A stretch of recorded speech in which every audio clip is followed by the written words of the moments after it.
Hey, what a flippy flop though. This is Stranger or Big Moose, and we're here with Faultarian Journal number 5, and we're here to talk about all things Fault.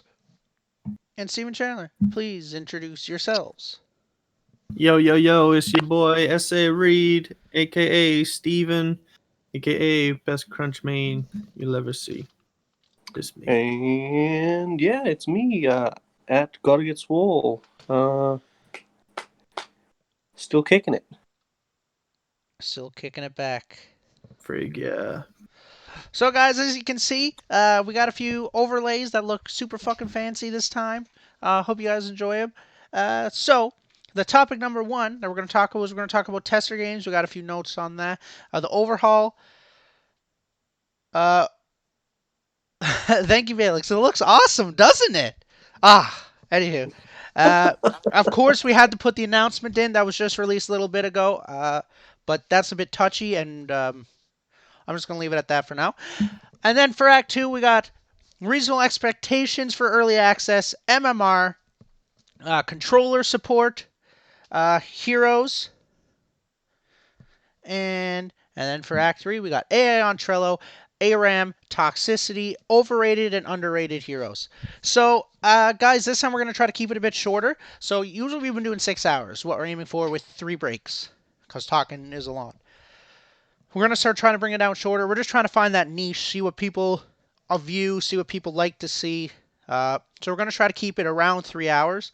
I think at this rate it's already going to go over because of me, and Stephen Chandler might hate me for it, but that's okay. That's what Giving we're going to try ourselves to goals do. and trying to keep to a schedule. Yeah, because 8 hours is it's a lot. It's a lot. I don't know, or 6 hours, sorry. But yeah, so let's get it started, and I'm going to start bringing up some gameplay. I don't got an overlay for the gameplay, though. So, tester games. Stephen Chandler, while I'm bringing up the gameplay, do you guys want to get that started? Yeah, so basically, mainly kind of what we want to talk about, just like from a community standpoint, because obviously, again, not that we've mentioned it yet, but to anyone listening, we are not directly affiliated with Strange Matter Studios or Fault. Thank you, Purely just community. Thank you, Felix, for the host. I really appreciate Purely it. just our opinions, after all. But we just wanted to kind of talk about like the positives and negatives of testers kind of streaming or putting out videos of like actual development and seeing the process behind the scenes. Like, yes, there's going to be positives and negatives to everything, but we kind of wanted to touch on some of the things we kind of had opinions on. Yeah. So what we mean by tester games. So I had a discussion with someone about tester games. Name will remain unknown, and yeah, that's where this idea stemmed from. So pretty much what we want to talk about is why, from our perspective as a consumer, why we think tester games should be streamed or should they not be, and the positive and negatives to both. So first off, we're just going to start with the positives, pretty much. In my opinion, tester games should be streamed. And today's announcement really, without going too much into the announcement, today's announcement really enforced in me why it's important. Because, look, guys, I know Strange Matter doesn't want to be associated with these other companies. I know they don't, but they are. In some sense or another. Not really, like, they are in some sense or another, right? Because you're all using the same assets. So most of those have died, unfortunately, or are in the quiet, whatever you want to call it. Tester games show that you guys are not in the quiet. They keep that hope alive for the Paragon remake that we all know and love. And I think that's the biggest reason for doing it. Because I mean, I can understand the point of like sort of trying to do like again, like some of the other games are trying to do sort of the whole Apex Legends effect of just dropping out of nowhere. So when you literally have no real expectations, then it's like, okay, yeah, like you set the expectation by playing it and seeing it. It's sort of the first impression, but there's enough videos out there. There was the alpha weekends. Like people can create an opinion on that, and the number one thing I'm seeing people make the comparison between like Fault and let's say Overprime because that just I only bring up Overprime so much because again people are playing it, and if you go on Twitch at any moment, typically there's somebody streaming it. So for just the regular consumer, like I'm not talking about somebody who's real into it, not even people who like are guaranteed to drop money on this We're talking game. about the people that aren't even in the Strange Matter Discord. We're talking Yeah, about the people that know about Fault but are questioning it. Is yeah. it So gonna it's sort of make it it? just it reaffirms it. So like even in my opinion, even if it isn't something like a stream, because with the stream it's very unpredictable and you can't really control the content. It's kind of again it's live, so if there's a huge flaw or a huge bug, you're now plastering it over everything. Yeah. But at least having something like I'm not even saying it has to be a weekly dev update, but like something every 2 weeks, every month, just like showing that progress, like just being able to. It's mainly that's for the people who are like really into it, who want it to succeed.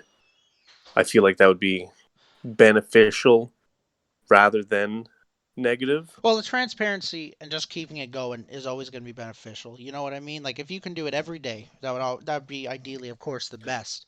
But obviously, that's unrealistic. You know what I mean? And it's also in a weird point right now, only due to the fact that majority of people are sitting at home with nothing to do. So if you give those people like just as much as we want to say again in a MOBA, time is the most important thing. Like giving yourself time to make a play, giving yourself to get away. It's the same thing in the real world. So if we want to talk about how we're going to spend our time, people could be sitting at home endorsing your product. You could be letting people sit home getting hyped up about your product. Or since they're bored and you're not posting anything, and the only way to get any information is to harass somebody on a Discord, instead you're just giving the information, you're pulling people in. It's the same reason why we're doing this stream right here. It's about pulling people in. It's about starting that conversation. It's not saying, hey, come to me for the answers. It's, hey, let's have a discussion. Let's have that open communication. And there's a lot of people who just won't go on Discord. So it's about finding all those different means to get your point across and just give people a reason to believe in your product. Yeah. And I just want to say for all the new viewers that joined, for anyone that doesn't know what the Faultarian discussion is, or the Faultarian Journal is what we're calling it, we're basically three people, Gotta Get Swole, Stranger, and S.A. Reed. We are here. We were Paragon lovers. We followed a lot of the remakes for quite a while now, and we're here to talk about everything Fault. We're here from the consumer perspective. We none of us are testers or anything like that. We'd love to hear uh, everyone's opinions. We even like to take people in to talk in the voice chat with us if they would like to do so, and all that. Uh, so yeah, that's what we're doing. So the first topic we're talking about is tester streams, and in light of the announcement that was just released, which kind of broke my heart, and I kind of went and had a little fucking hissy fit earlier. Uh, yeah, we're now talking about the importance of tester streams and how all they are is beneficial in my eyes. Steve, what do you think about tester streams? I think having the tester streams, it's helpful, especially in terms of like an advertising standpoint. Um, they're relatively cheap. They're easy to time, and want to watch Fault. They want to watch Paragon. They want to watch this content. if you have people streaming it, you can have people testing. Like they'd probably be wanting to test it out a little bit more because I mean they're streaming while they do it, which for some people, like a decent income. It just helps show off the game a little bit more. And it's like we've already brought up that whole idea of like now that there's so much extra time standing in the way of the community actually getting to play it, I feel it would go a long way, and they wouldn't have to watch the same gameplay over and over and over again. At the same time, though, it's sort of it sets a weird precedent that like people expect to have the knowledge as well. So I mean, that's sort of like the two-sided sword there. It's that like yes, all of a sudden you become fully transparent, but to sort of just again playing devil's advocate, it's like all of a sudden now you start putting too much out. Where does that end? How much do you give away? Because like, the other thing you got to look at is they do have competition with games that aren't technically out. So if you have your full deck of cards laid out on the table and everyone knows exactly what you're working with, then it's easy for, let's say, other developers to have some easy access to things that may or may not work. So definitely, as much as we can say tester games would be extremely good, the more that happens behind closed doors, maybe more gets done. I don't know really how much more might get done, but like if you don't have to worry about what's being seen and at what standard it has to be at, because that's the other thing. A lot of people when they are playing the other games, everyone's making comments on how it runs, if it's chugging, how it looks. So the more you're showing off, you're also giving more opportunities for people to talk it down. It's true. It's true. So there is some positives to keeping it closed, right? The number one thing is you're releasing a product. You're basically showing a product that's unfinished, and there's always going to be people that are going to look at it and go, "This is fucking shit. I'm not buying Fault." Simple as that, and they're never going to take another look at it. And that's as Yeah, simple as it is. And then a year down the road, they might, when one of their friends tell them, "Come on, man, give it a shot." So that's one problem with tester streams. The other problem is it sets an expectation. So Strange Matter has this huge thing about transparency, which they started way back when they started their Discord and everything. They've always been transparent, always been trying to keep the community involved uh, to a certain extent, and having these tester streams can set the expectation of that the community expects to know this stuff. yeah, yeah, They expect to know when there's an issue. They expect to just know everything. So then it can lead up to a higher disappointment, for example, which I think happened today. And that's just yeah. So that I can see why it should be kept inside, and also on top of that, another thing that I was thinking of from a streaming perspective, when you got testers streaming, are they really are they really like how do I word this? They're not fully focused on testing anymore. They're now yeah, also focused on streaming. So it can yeah. also cause an issue where they might be playing a certain character because they don't want to get shit on stream.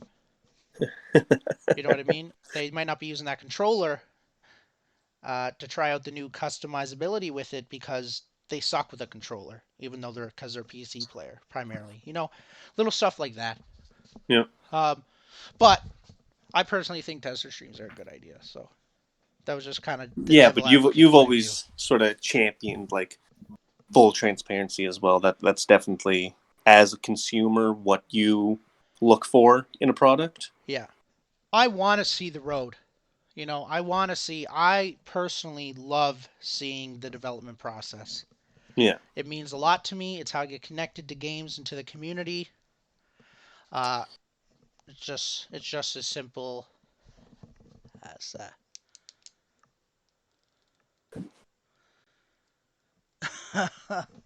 Well, you got new tires on your truck, Jack. That's pretty awesome. Yeah, I remember last night. Anywho, so Steve, in your eyes, why would let's say you were Jester? I can't say that. Let's say you were one of the founders. Jester's a robot, so he doesn't exist in my eyes. Uh, if you were a founder, why would you think it's a bad idea to have tester streams? I'll, Um, my Wi-Fi is taking a shit here in a sec. Why don't you go to Chandler for Chandler, from a consumer perspective, we got it. But if you had Yeah. to, if you had to if you had to step into the shoes of the devs, what do you think? Again, it's quality control. Yeah. So with anything, if you don't put out a shitty product, then people can't say that you make shit products. But at the same time, if you don't put out anything at all, then you do not get talked about. So it's definitely that fine point, and I think they are doing a good job of how they're dealing with the whole situation, like Mm-hmm. taking their time to have a proper product come out and whatnot. And I fully support their reasoning with how it's kind of developing. Yeah. But at the same time, I'm not going to say that like we all. I mean, that's the only reason why any of us are in the Discord, and the only reason why anyone ever really wants to talk about a game or anyone who gets passionate is because again, you just want to play the game at the end of the day. So it's hard to. And I'm sure the developers want to play the game. I'm sure they don't want to. The only thing they do is create something that people aren't interacting with. So it's just about being able to kind of take yourself out of the equation and look at it from every angle, like how the devs feel, how the testers feel, how just the general public feels about having something up or having it not up. It's just about being able to control kind of what goes out, if that makes any sense. Yeah. Yeah. And I think you put it pretty well. If I was a dev, it's a lot harder to it makes your life a lot more difficult when you're streaming tester games. It does. It makes it a lot Well, more they also difficult than it makes can't it like easy. you can't go to your testers and say, yeah, so we want you to stream this for free advertising for us, but we don't want you to say anything bad about it while it's still a working process. Yeah. Yeah. Yeah, that's definitely the I think the biggest thing is you have to pay the people to not say, "Wow, that was fucking stupid." Well, Yeah. fucking hope they change that. Like, Yeah. you know what I mean? But that's Like, where they have that's why they have their tester Discord, I guess, so that Yeah. they can put it in there and no one will see it. But mhm. saying it on stream, you know what I mean? But again, it's still like PR stuff, right? Like someone could accidentally say something on stream and it might get a lot of gas for whatever reason. You know what I mean? That might Yeah. Yeah, negatively impact. But at the same time, it's that could happen either way. It could happen if I'm streaming, if someone else is streaming, if a tester's streaming, a dev streaming, doesn't really matter.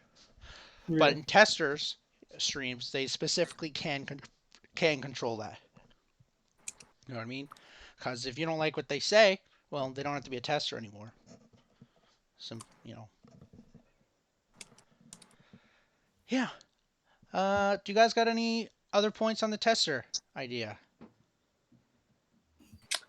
Nothing really that hasn't been said. Again, like a lot of it comes down to common sense, but definitely something once emotions get evolved, you kind of you want to play the game because you want to feel good. Everyone just something wants to play the game.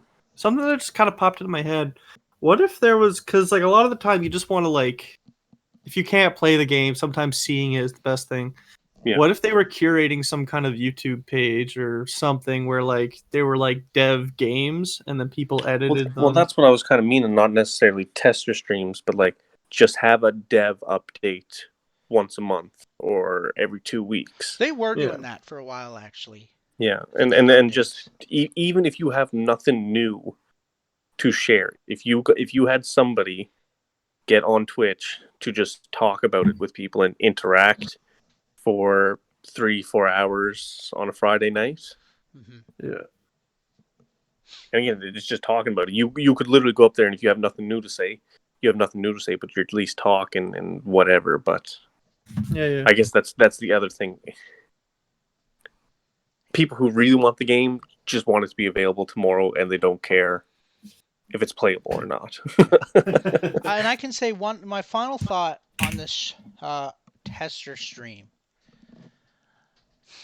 In light of the announcement, this announcement is probably going to come up quite a bit.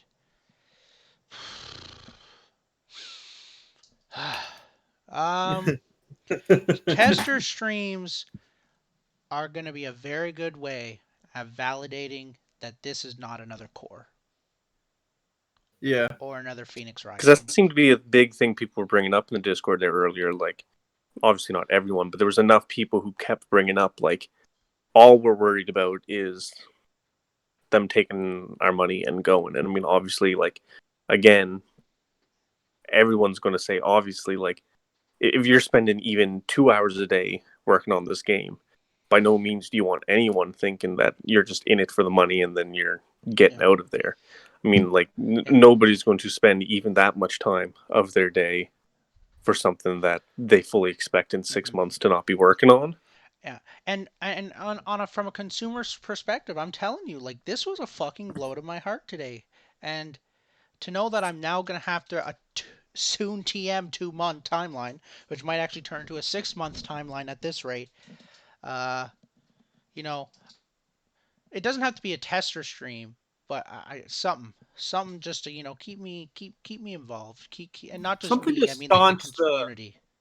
just to staunch the desire for the game, because like, we want this game to succeed. We want it to be out and playable, and for us to give it our review. Like, because Exactly. if you're thinking of myself and Swole, we haven't even played the alpha weekends yet. You know what I mean? We're banking on this because this is the best looking one. So And just because I like to try and, like, with anything that's brought up, I like to try and find, like, sort of like a mutual solution to it. So, in your guys' opinion, let's just hypothetically saying, would a alpha weekend once every 2 months, just kind of while it's being developed, like, let's say if it, for whatever reason, because of the progression of things, it just kind of goes into limbo for up to 6 months from now.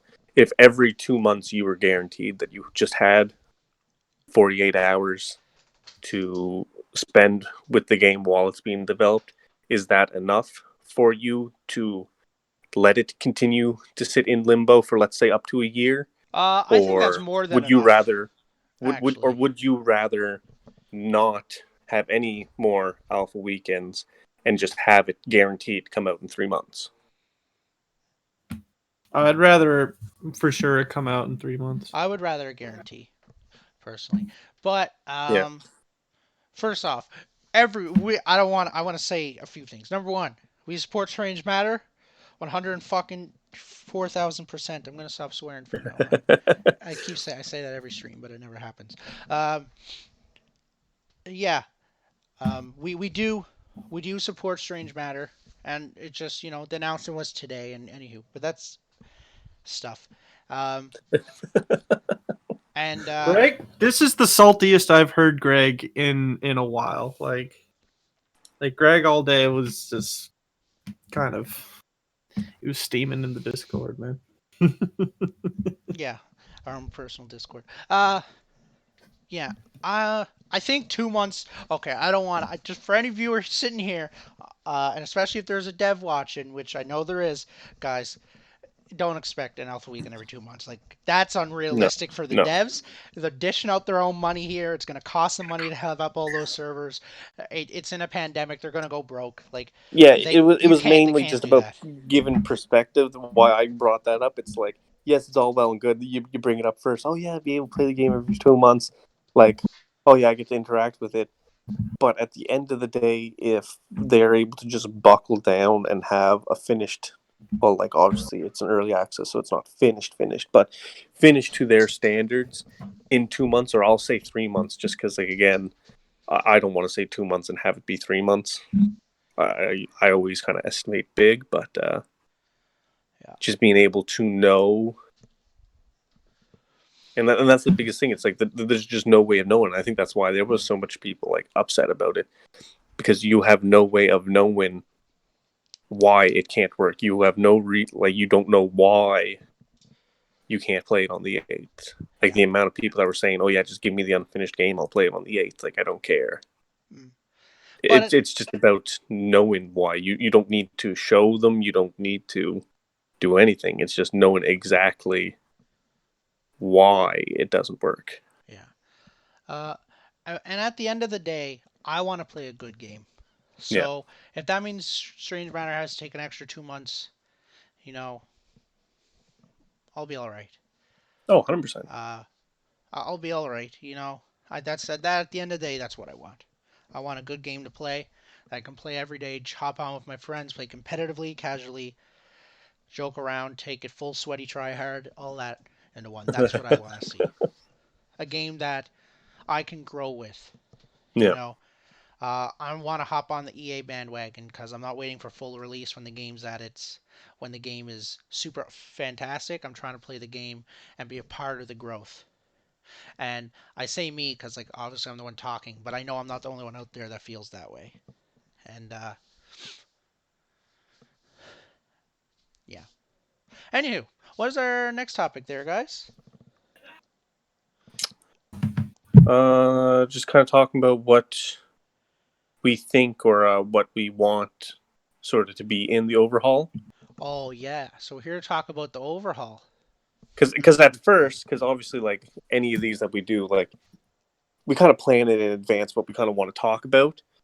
Yeah. But yeah, like, it was originally just going to be, hey, how big do we think this overhaul is going to be, and like how important? And I mean, obviously, like, due to the information today, like, it's pretty fucking big if there's certain aspects of the game that just don't work right now due to an overhaul. So it's got me excited, and I think that was the one sentiment from a couple of the devs there in Discord that were trying to get across, that, like, it's going to be worth it. It's big enough that 2 months to them, they're willing to make that gamble because of how good it's going to be. Let me put it to you this way. This is a really good way of thinking about it. Strange Matter is willing to lose players because Potentially. potential players today For the to greater good. to create a greater game because they believe it's going to be that good that it's going to all be worth it in the long run. That's what they believe it's going to be worth it, you know, Hell yeah. which is going to be awesome. So, on this big overhaul, we just want to talk about a few things, a few ideas that they've been gassing it for months now, about what is going to be in the overhaul. Uh, and they've been pretty quiet about it, about what's going to be in it.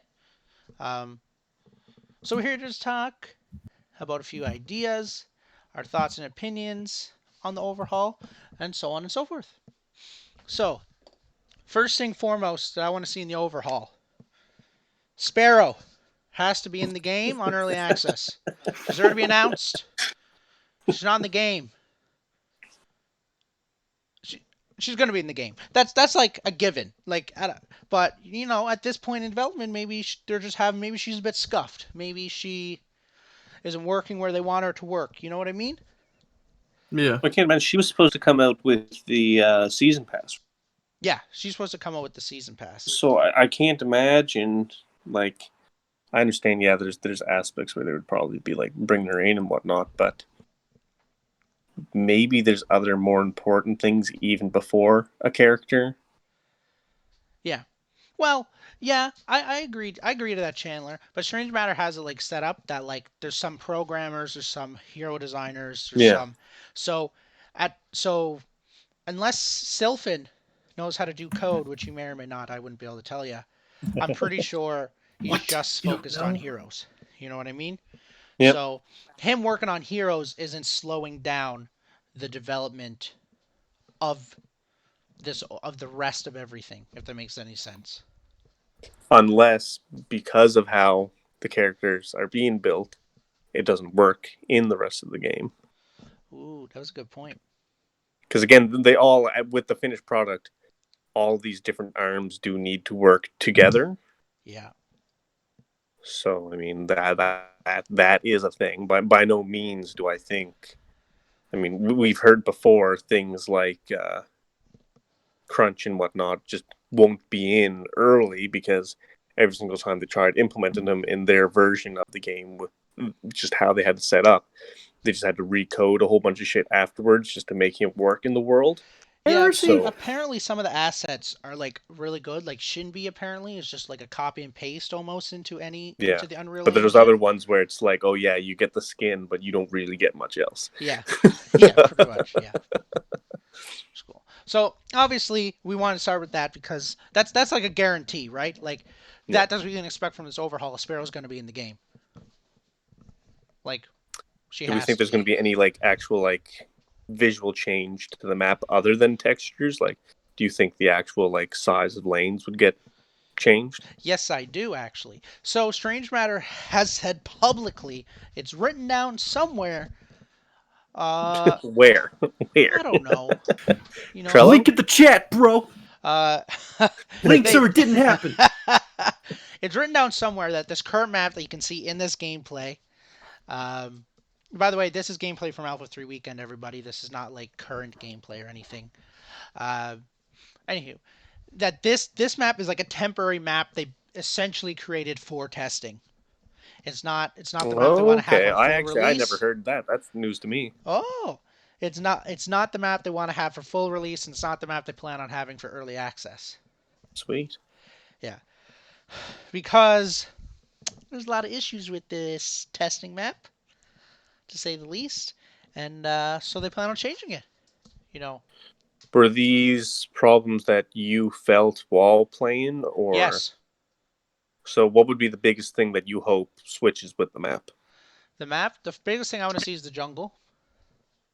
That's like Yeah, the I number think one thing. yeah. Ever since Legacy, like there just hasn't like really felt like a jungle. Yeah, the jungle just it doesn't feel like a jungle. No, It feels like I'm just moving into a new room on the that map. just so happens to have a wall in front of it. Yeah, I yeah, definitely because that was one of the things that I liked about it being third person with that verticality and whatever is like use that to your advantage in a jungle. Like literally put trees over it so at certain angles you just can't see shit. yeah. Well, Like make it difficult. jungles can be spooky because you might run around that corner and someone might be there that might kill you.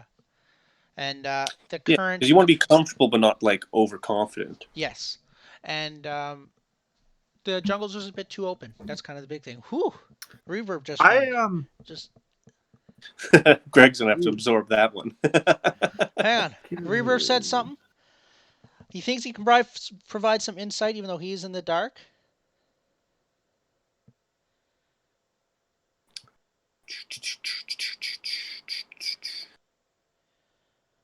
Okay, that makes sense.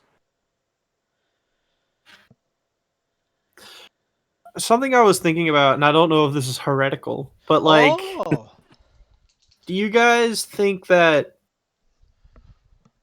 because what are the odds of like them taking this extra time? Do you think it's them making something like, for example, the map even better than it was going to be, or do you think they were struggling to even get it to what they were hoping it to be in the first place? uh, I think That's that like it's like pure speculation. yeah, this is all pure speculation, of course. First, I just wanted to take a note on what Reverb said. So, Reverb is a tester for Strange Matter Studios, for everyone that does not know. So, he's just saying that it's because of what does it say? Based on previous history of how the game has functioned with patches, when backend code and optimization things happen, they need to set up the servers to work with the newest build, which makes sense. That is why there has been no tester gains, because simply there Yep. isn't a server to play on for that version of the game. Oh, so when they create a new patch, they need to also make sure that the server works with that patch. Yeah. So Yeah. uh, when it comes down to it, since they're trying to get it ready for EA, they're spending more time on making the game better than creating a tester game, because simply there isn't a server to play on for the version of the game. I think as soon as they get stable on this new build with the code ready to go, they'll have an alpha weekend, which is kind of exciting. Yeah. And that makes total sense to me. Actually, that was actually a really good way But of I putting mean, it. Thank you, so Reverb. that's funny enough. Just kind of like looking at everything that's been going on.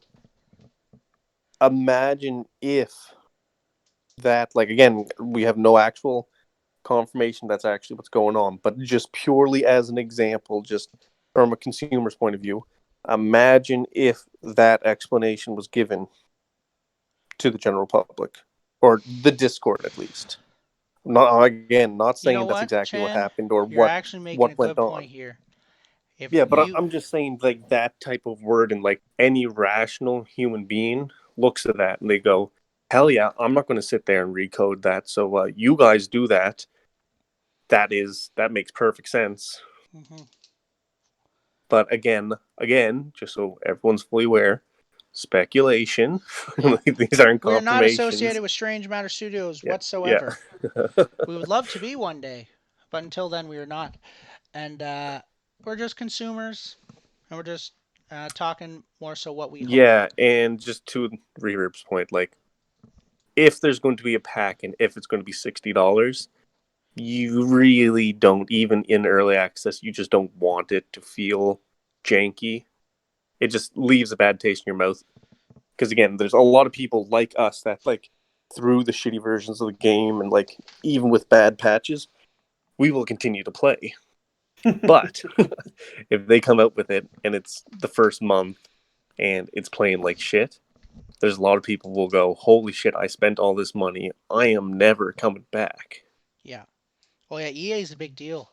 Like once the floodgates open, they don't close again. Yeah, and like they said in the Discord, like, they don't, quote, like, to an extent, they don't need the backers, and they don't need like $300,000 to come out because they have the game fully functional for early access. They're going to develop it anyway. So if these people who are clearly showing they're in it to make the best game possible are saying with or without backers they're going to make the best version of the game, you really have to kind of listen.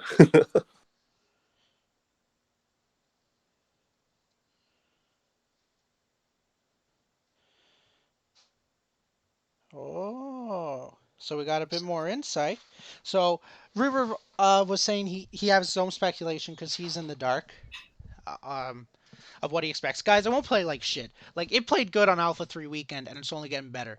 The big thing what it seems that they're working on there now is they're working on making the game more AAA, right?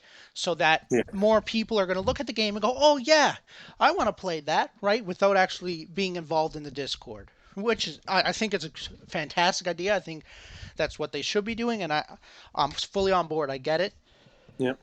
Uh, but then we got Jacka who chimed in, and Jacka is a dev for Strange Matter Studios, and he's saying that setting up the servers is easy as uploading the build, so that is not what's taking so long. So they're making a lot of gameplay and other improvements to the overall game and backend system. Ah, so it seems Well, that because we kind of assumed that, what, a month ago, because that's why they were saying that there was no, like, tester streams and whatnot, because we were talking to, like, other testers and whatnot, and they were saying again they just had nothing to play because they were just doing back end, and like the testers just really weren't getting talked to about anything unless it directly related to how the game felt or played. So I think we all kind of assumed that it was like based on like performance and actual visuals and uh, just the overall how the game ran and felt. Hmm. So, uh, basically, what it seems like is what the point of why this overhaul is just so big is it's not building the server and creating these new builds. It's about the designing and coding of everything itself. So the designing and coding of the map. So maybe they don't got fully finished, or it's not working the way they want it to. Whatever it is, right?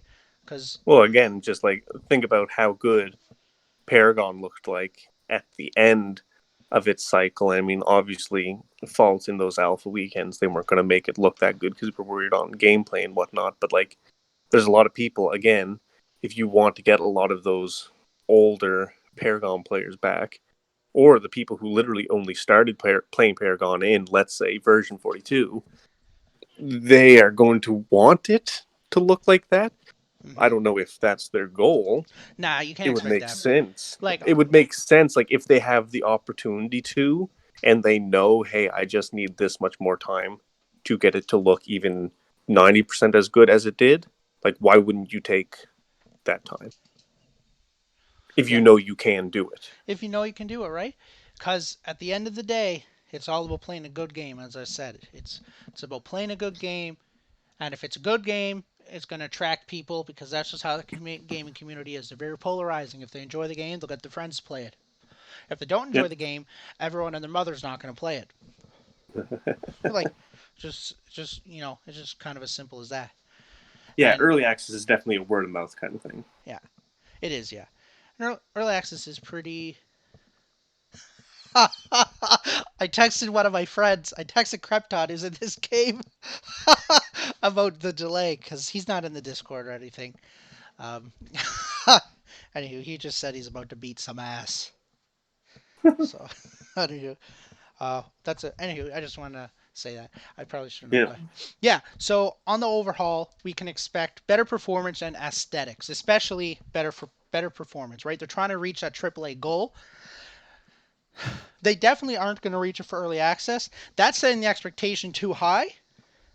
In Do you my think? personal, yeah, I do think so, because it's not even in beta. Like this is like the Well, they said close. they aren't going to have a beta. They're going from early access straight into full release. Oh, Early so access is basically the beta. that means early access is the beta. They just don't want to use that Yeah, word. so that's what I'm saying. So like they're just doing it a little bit. It is structured a little bit different, not extraordinarily different than other games, but like the fact that there isn't a beta, you need to take that into consideration. So like whether like how high up is the bar set due to the fact that there isn't going to be a beta, Mm-hmm. and what would be the minimum build you would expect from a game that's going to again because there's no way there's going to be a massive jump, let's say, from the end of early access to full release. Like they aren't just going to like all of a sudden drop everything down for a weekend and then boot it back up with it looking like a completely different game. So it's going to be, I assume, a pretty close to finished product for early access outside of again having the roster or certain gameplay features tweaked. Yeah, Does and that make Reverb sense? just said the way he looks at it is SMS could have added Sparrow to the game and ship out the stuff for EA, but they're taking the time to get it right and lose out on money so they could make it now to be more successful down the road. Because Strange Matter believes they got a good product and they're capable of releasing a game that at the end of the day everyone's gonna be love to play, and that's like that's the big thing. I'm gonna keep saying it. You're gonna hear it a lot. At the end of the day, they're doing this to make a better game and a better experience for their players.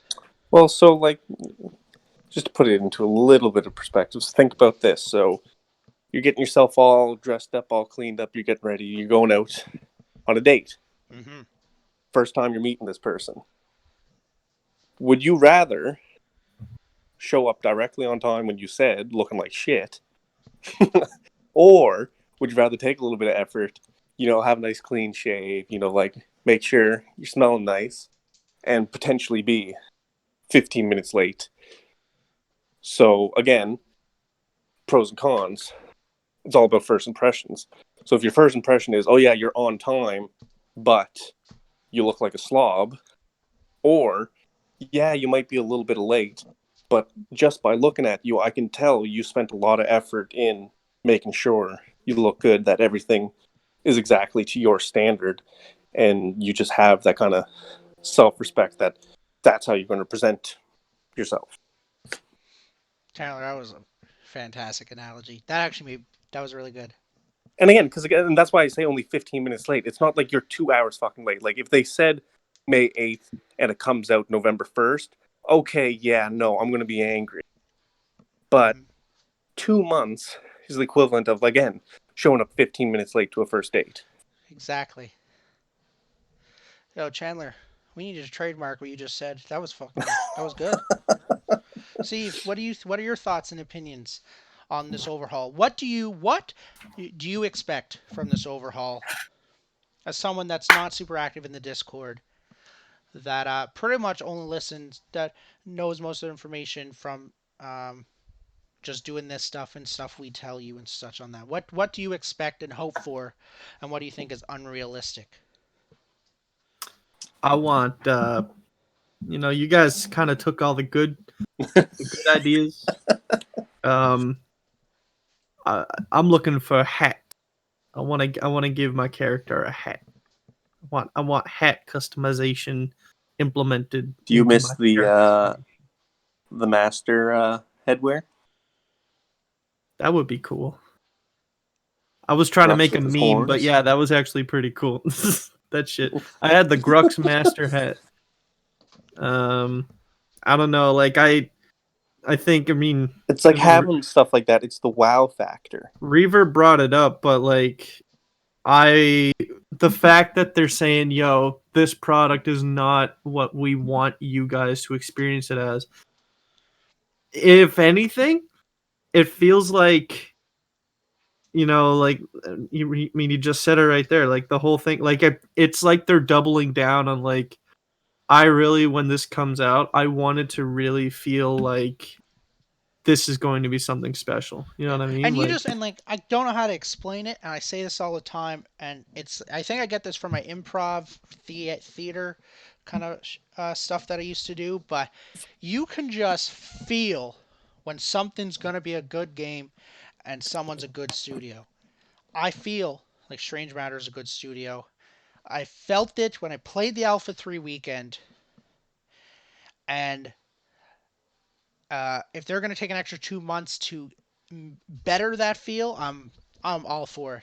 I'm all for it. Like I need to calm down. Like today's a rough day for everyone, for all the consumers. Like Strange Matter has to excuse the people of today because the announcement came out today. But come tomorrow, when I'm thinking straight and my emotions and logic comes back into my brain a little bit more, uh, you know, I'm all for it, guys. Bring it. Another 2 months, I'll be here. I'll be right beside you, And I think at first supporting. a lot of people again just had that emotional response rather than a logical response. yeah, Typically an emotional response is pretty quick to come. A logical response, unless you view everything like that, and again, not everyone's micromanaging every single thing they look at in the rest of the day, but like typically it's based on emotions and your feelings and your experiences.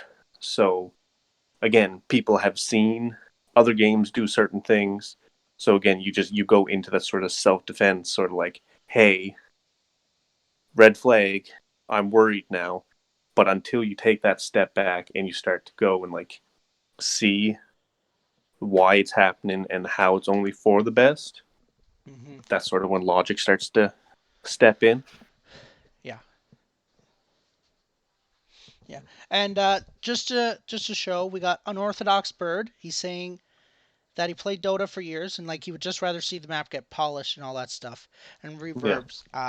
of the opinion that there's just a few inherent issues with the map. I'm with the opinion. I think there's a few issues. I made a YouTube video about it a while ago when I first got my PC, and yeah, and unorthodox. What I think they plan. Uh, from my understanding, this map that you're currently seeing is a testing map only. It is not the map they plan on having in the game. But once they have the map in the game that they want, that will be the map that you play on. Same way as Yeah, you only play on whatever League of Legends map is called and Dota's maps. It's you only play on the one map. They are going to release Legacy map eventually. They never said it was going to be Legacy, but it's going to be Legacy. But and that's that two sort of years thing down the road. That's not. with Alpha, and the reason why the map was sort of just kind of placed there rather than like taking in consideration all the little details of actual map design. It's again like how important is map design if you can't make the actual like character animations correct? Like the map means nothing, especially again since we don't really know the process of these builds, like how impactful it is making those changes all at the same time, and like just like kind of deciding where you put your resources because there's only so many people you can have working on the same thing at the same time. So it's about prioritizing certain things. Mm-hmm. So if you inherently just put out a map that you know you're going to change anyways, you don't put a lot of effort in. That's why you would see things like the river just not look like a river, just kind of just being there. Because again, priority.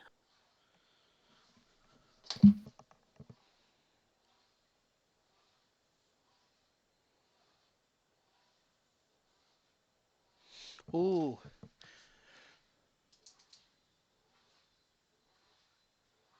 So Reverb is saying, Chandler. Yeah, yeah. Uh, No, I can see that. yeah, and that makes sense, right? In a MOBA, a map is very, very crucial to everything. It's crucial to the gameplay, the mechanics. Like if you make too small of a map, I'm gonna deathball you, for example. It's gonna happen. And I guess, I guess that's proven due to the fact that again, it's not coming out on the 8th. Yeah, So yeah, I was purely just talking at a alpha standpoint. yeah. You were talking. What I think he's trying to say there is, he thinks like obviously the map is like very crucial to the gameplay, but at the end of the day, having a janky map is less important. Oh, I don't know if I can say that and mean it. I gotta find better words. Hang on. Uh, at the end of the day, all you really need to play the game is a hero that works, and a janky map still going to be playable. Even though a better map's obviously going to make the quality of the game better and make certain heroes And we better saw and that all with that stuff. Paragon. That's the reason why we went from Legacy to Monolith. Because people had problems with Legacy being too big. I mean, that's a game mechanic right there. The fact that the map was genuinely just too big and you had to put that run feature into it. But they had the mechanics. They kept a lot of the mechanics. The characters, the animations of the characters were still the same. They still hit the same way. It was sped up, yes, but they inherently still had those mechanics of the characters there, Mm-hmm. but changing the map. By no means do I think, obviously, Paragon didn't have Legacy as a placeholder, by no means, but it was like, obviously, what laid the path for us to eventually get this monolith and why Hang on a people second. inherently sort of lean one way or the other way. Hey, yo, Hang on. Reverb. Our first Twitch subscriber ever. Thank you, Reverb. Oh my Woo! god. I love you, and I don't even really know you, but thank you. I really appreciate it. Uh, yeah. But that's sort of like again, and this is why I like this, and this is why I feel things such as like devs having their own dev streams once a week or once every 2 weeks, like having the conversation and just like being able to talk. It's about getting points of view. It's like if you're even if you are right 99.9% of the time, there's still that little bit of time where you're not right. So having that healthy conversation and being able to talk, like that's why I love stuff like this. Well, that's what we're here for. That's kind of the whole thing. Um, I wish, to be honest, I kind of wish more people. I'll definitely get some votes reverb. Uh, um, I'm I gonna be actually picking really up some enjoy it. nice ones. I It's actually cool. really enjoy it when people disagree because I just love a good debate, guys. To be honest. Yeah, I think all three of us kind of like debate as it It's all stands. we've done all our life is disagree. Me, Steve, and Chandler It's were why we were debating. such good friends. You remember we were Yeah, debating just a few days ago? Hey, I the, remember the that. biggest thing is just being able to have a difference of opinion, but understand where everyone's coming from because obviously it's for a reason. Yeah. Yeah. Oh, 100%. Um, so what do you guys think about this overhaul? To put it in simplest terms, I want to see a better map. I want to see less jank Oh from yeah, Alpha what did you 3 guys weekend. do for the next character poll? I just saw that in chat. Who'd y'all vote for? I'm gonna Oh, keep I voted. mine uh, I. You want to know who I voted undisclosed. for? Steve, I'm assuming you voted Crunch, obviously. I'm gonna put it in. I'm gonna put what I voted for in the Faultarian uh, Discord, and y'all can just see it there. That's a bit uh, sus. I would rather keep my next character undisclosed for now because I'm not trying to create an opinion. Or I mean, I personally, I pick Revenant. That's the number one character I miss. I mean, Revenant is my logo, Yeah, I Yeah, I decided to be really selfish with it. and you Um, chose Crunch.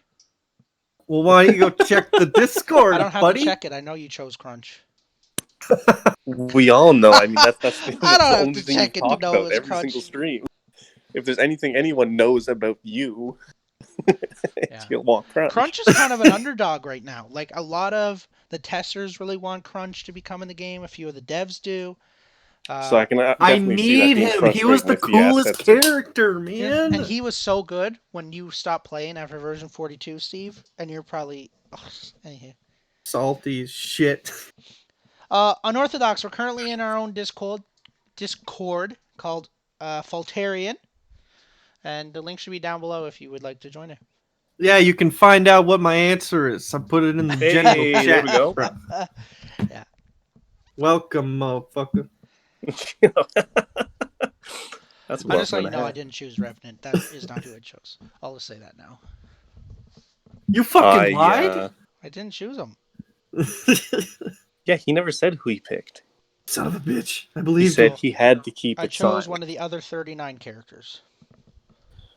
I can almost guarantee whatever character Greg picked, probably no one else voted for. Probably No, that's Decker. not true. My character, a lot of people voted for. Decker. No, We all know you want Decker. no, And you'll say no to the end of the earth. not bad. Greg, you smacked ass with two characters in that game. And One of them's them in the is game. already in it. And it Not wasn't bad. that you weren't good with other characters. I'm just saying, when Yeah. you picked up Narbash and Decker, I literally felt unstoppable. Okay, because I knew you were rolling in with those stunts. Thanks, man. I appreciate it. Yeah, and it's an interesting concept to bring up because again, they'll never bring up who actually the top voted one is, but it's things like that that I like to see because it's prioritizing resources. Like if Hmm. all of a sudden you have all these characters that you are eventually going to bring to the game, but you prioritize the ones that are going to bring people in and the ones people want to see the absolute most. That's all it is. It's just focusing resources, and I'm a big fan of that. Yeah. So, new map. Give me the third purple faction in the rework of the second purple aspect. Major, minor aspects. So, item shop. Okay, we'll say item shop, map, good passives, And well, most of the passives are pretty fantastic for the most part, and just better performance. Yeah. That's it. That's what I expect with this And I overhaul. don't, and I don't, I wouldn't say that's unreasonable either. No, Like that's those are very all reasonable. things that like I assume most of us would think Mhm. should be in EA. Mhm. Yeah. Oh yeah, that's not Steve, unreasonable. what's a gameplay feature you want to see, Steven, Fucking from somebody who hats. who haven't played any of the alphas? I. You know what I've Like always wanted? something like even that's changed, like something that could literally just be a fault thing Oh yeah. that wasn't By the way, for present in anyone watching, Paragon. I just wanted to say this. We are not associated with Strange Matter Studios in any way. However, one day it would be awesome if we could be. Um, we are not You testers. We're will just all get consumers. annoyed by us saying that, but we Yeah, will keep but saying it. but we're gonna keep saying it. Uh, we are just consumers like Full yourself. transparency. However, I can say this because it has been confirmed from a few of the devs and from some of the testers. If you have an issue with this announcement, for example, um, uh, yeah, if you have an issue with this announcement in any way, or you just want to put your complaints in, or you just need some, yeah. Um, if you guys don't know who Ryan Red is, he's the community manager for Strange Matter Studios, and he handles all of these things. You can find him in the Discord, on the Strange Matter Studios Discord. So yeah, if you have any issues, make sure that you let him know. Or if you have any ideas or suggestions or anything, let him know. Anywho, Yeah. where were we? I kind of lost track. Right, overhaul, end of it. What's the next thing, guys? I think we're on break now. Are we? That No, was I pretty don't know if I no fast. breaks. saw. There's No zero breaks. breaks. No breaks. No breaks. We're going right into Act Two. All gas. No breaks. We were kind of already in Act Two. Yeah, because we're trying to keep it down. We're trying to keep it at a smaller thing. Unorthodox. Thank you for the sub. I really appreciate it. You're number 2. Oh, thank you. Hell yeah! Oh man. So I guess the next thing to talk about is one of the features for EA. Because they confirmed it in what the Trello, I think it was, and that's MMR. Yes. So what we're calling Act 1 we're calling it alpha. Act 2 we're calling it early access. Act 3 full release for this Faultarian Journal. So we're now moving on to early access. Um, our time goal is for it to be 1 hour, but we're already past that because we've been usually doing this for 6 hours recently, but we're going to try to condense it and do a bit less. Um, so yeah, and that is what he said. What can we reason? Oh, are we talking about MMR first? Yeah, yeah. Again, we already kind of talked about what we Oh, can yes, yes, reasonably yes. expect. Okay. So we're Like moving on to MMR, and MMR. you think it should be? Do you think it should be public right on the Fault website, or should Ooh. a third party be in control of that? Uh, I'm gonna. I don't think the MMR should be public at all in casuals, but I think there should be MMR. But the problem with this is if they don't make it public on playfault.com, there might just be another Agora GG coming where a third party website comes in and somehow figures out what our MMR is. You know what I mean? Yeah, So that could be it.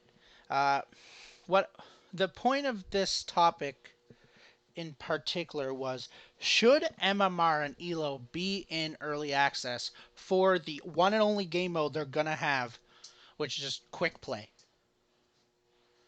You know what I mean? Should there be yeah. MMR?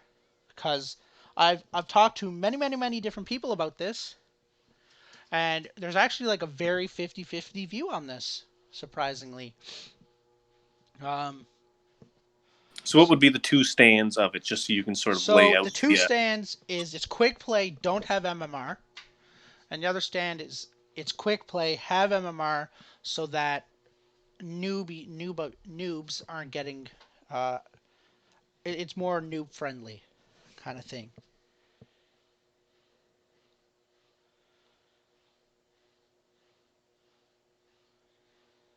Oh, Yeah. when unorthodox, you are 100% right on that one. Hidden MMR for sure. So what the stand is? So Krypton, for example, who I play with, disagrees with there being MMR in the game. He does.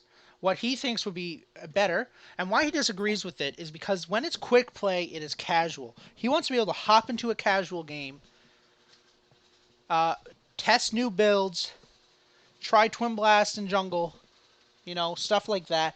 Have fun with their friends, goof off. If they lose, it's no. Ooh, why is there an alarm going off? Sorry, guys. Uh, he wants to be able to do that stuff. He wants to be able to have fun with his friends. But the second you put MMR in a game, his argument is that because he's going to be playing people at the same skill level, they might be sweating every single game because there's MMR. Because people Yeah. just like being competitive, whether it's open to the public or not.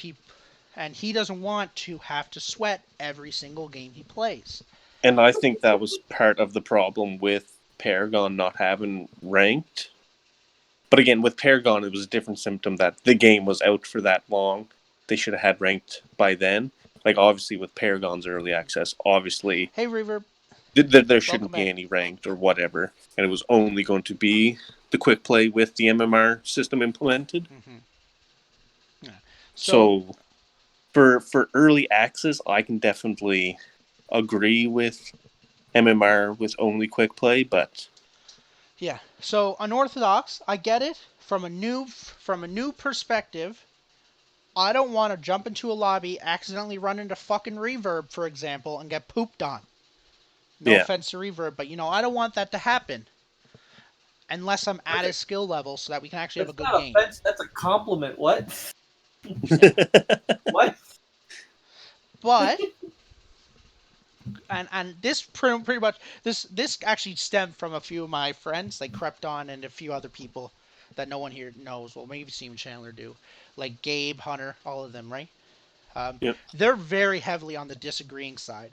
So we talked about it and debated about it for hours, like a week ago, and what what we came to the consensus and just playing devil's advocate here, because I think there should be MMR. I'm going to say that outright. But to play devil's advocate, how can you make a noob friendly game without basically getting sweaties every single game? Because MMR does create sweaties, and some people just want to relax, you know, and no one wants to get pooped on in a MOBA. It's never fun. Um, what if there was a playlist for new players? Like until you reach level 10, you're only allowed in this playlist. So yes, they're not going to have a tutorial for. Um, yes, they're not going to have a tutorial for early access. Uh, they probably will in the future, I would say. So what if they just create a playlist where until you reach a certain level, uh, you can't play quick play. You can only play with newer players. And the chat's going crazy. So let's see what everyone has to say. And while I'm checking chat, Steven Chandler, what are your guys' thoughts on this?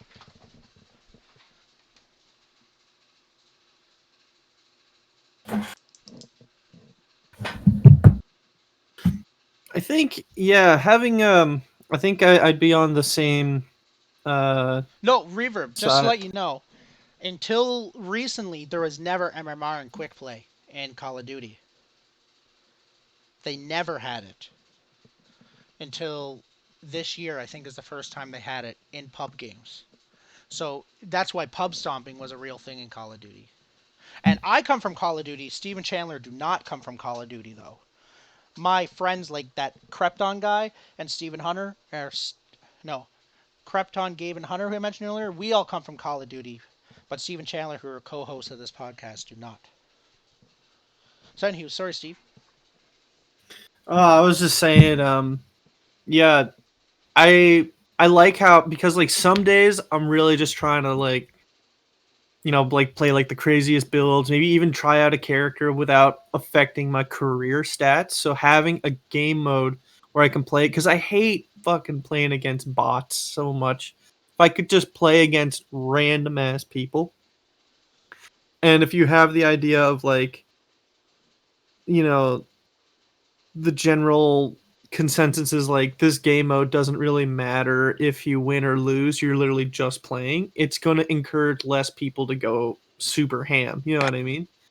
um and also like because you would get into like, because that was always the problem too, is like when we would play Paragon, I'd lock Crunch in the jungle and people would fucking draft dodge, and the sometimes it would be like 7 games in a row where we get into a lobby and people would dodge. He's like, dude, we're gonna fucking lose. Like, man, that's not even ranked. Like the rank from Agora.gg doesn't even matter. Like, who cares? You know what I mean? It's like I want a game mode where like there's less incentive to be critical of teammates. And I think, I mean, so this kind of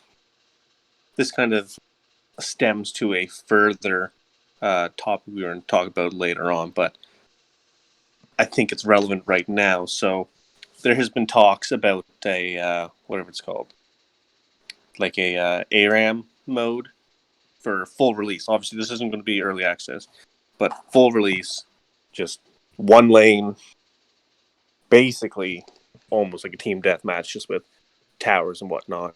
So I think that ends up being just like from playing League and whatnot. If you just want to try a new build and you're just getting used to different uh, like combos or just like how the character feels or how it plays, that's probably a better playlist because again, anyone in that playlist, there's the comp, so you can't say that there's any character that isn't valid. So like even something like Yeah, but like, Smite, what if like I'm we've all trying to we've all like, played Arena, where you don't go, oh yeah, no, you can't play that character. That doesn't make any sense. So what if I'm trying to like train a specific hero in ARAM? You don't get bots. to choose. No, fuck bots. No, but in ARAM, so like Arena for Smite, you get to pick yours. Hmm.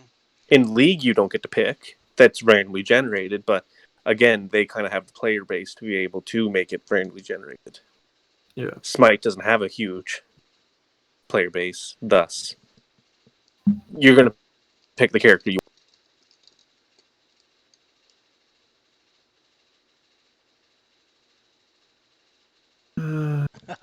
Okay. Epilepta, act after the stream. If you don't mind, could I just DM you and we can just go over the bit right there because I want to make sure that everyone is able to see the game at a good enough quality and make sure that it runs smoothly.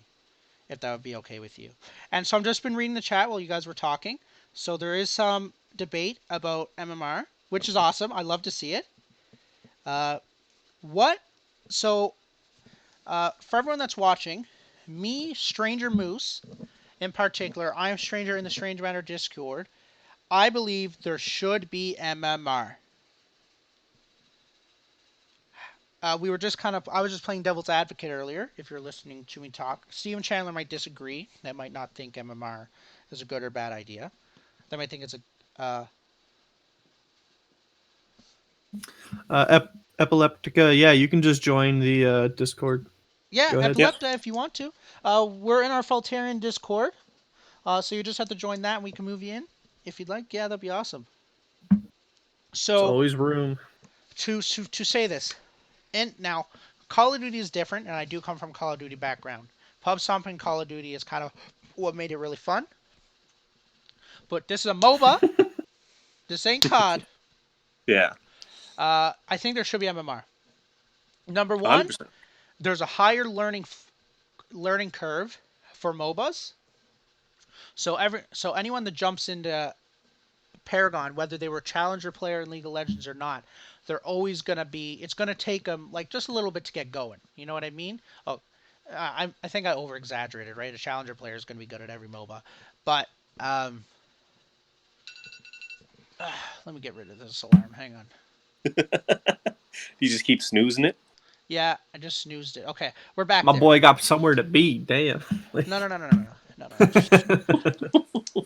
no. So for a new player, if there is an MMR, it can really turn some players off if they play their first game and get pooped on. You know, like, because that's just not fun, right? So that's why MMR should be. However,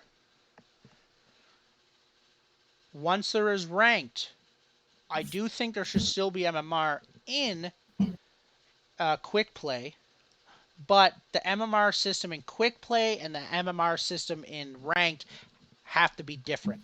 How they're going to be different, I couldn't tell you. I'm not a game designer or a coder. I don't know how they would make it different.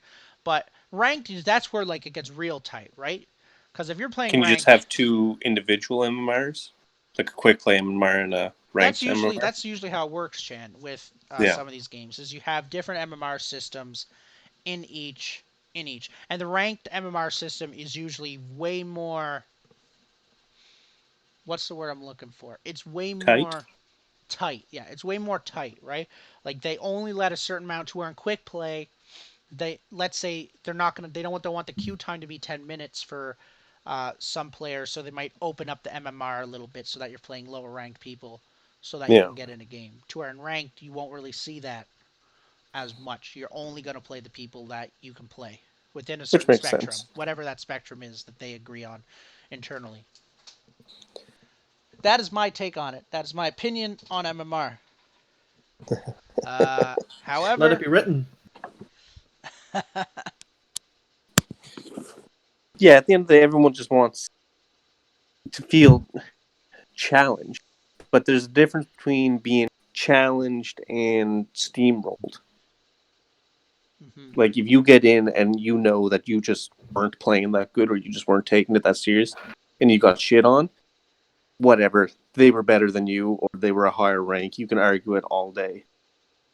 But obviously you don't want to be super low MMR and just get in and you have no time to learn the game because you keep queuing with people who are just five stacked, acting like $10,000 is on the line.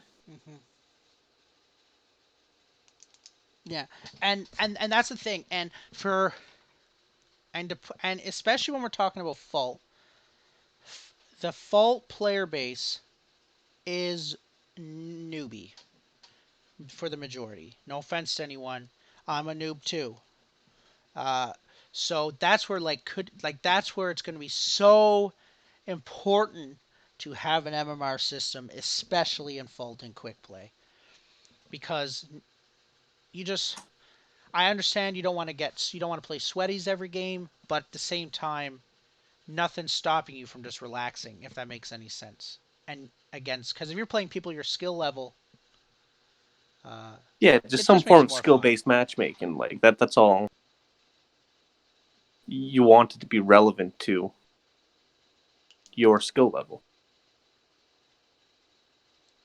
Epilepta, we have this Twitch channel. We have our own Discord down below, uh, called Faultarian Discord, and that's the Discord we were Yeah, talking he's in about. now. Oh, he's in there now. Oh, cool, cool, cool. Like hypothetically, ranked MMR can do from 1 to 4,000. It can get within like 250 of each in matches. It can Greg, be do you want to jump over the voice chat or invite him into this one? uh yeah. Yeah, yeah, yeah, yeah, yeah, yeah, yeah.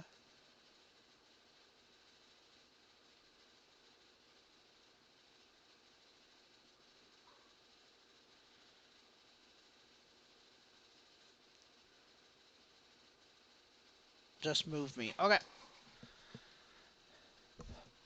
Hang on, There you guys. go. Hello. Oh, it moved him in. Awesome. Okay, I have to mute the stream. Yo, yo, yo.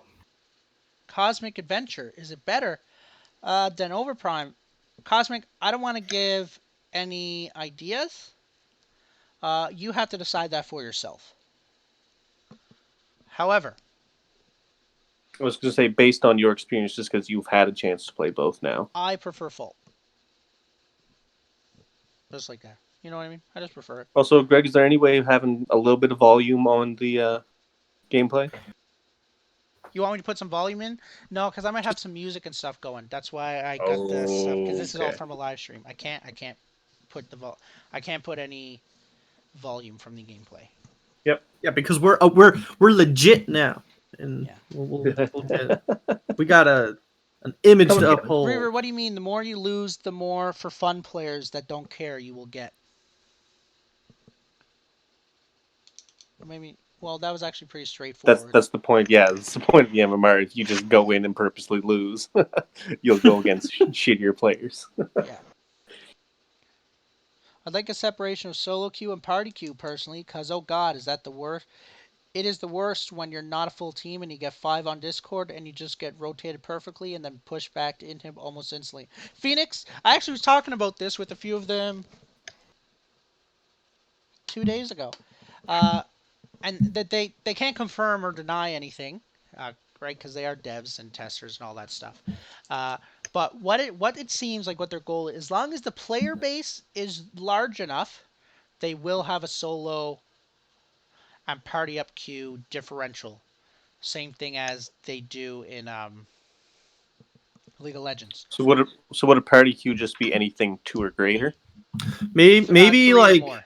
3 or more. what maybe like what they would have. What if there was 2 queues? Um, MMR penalty for stacking. Ooh. Okay, yeah.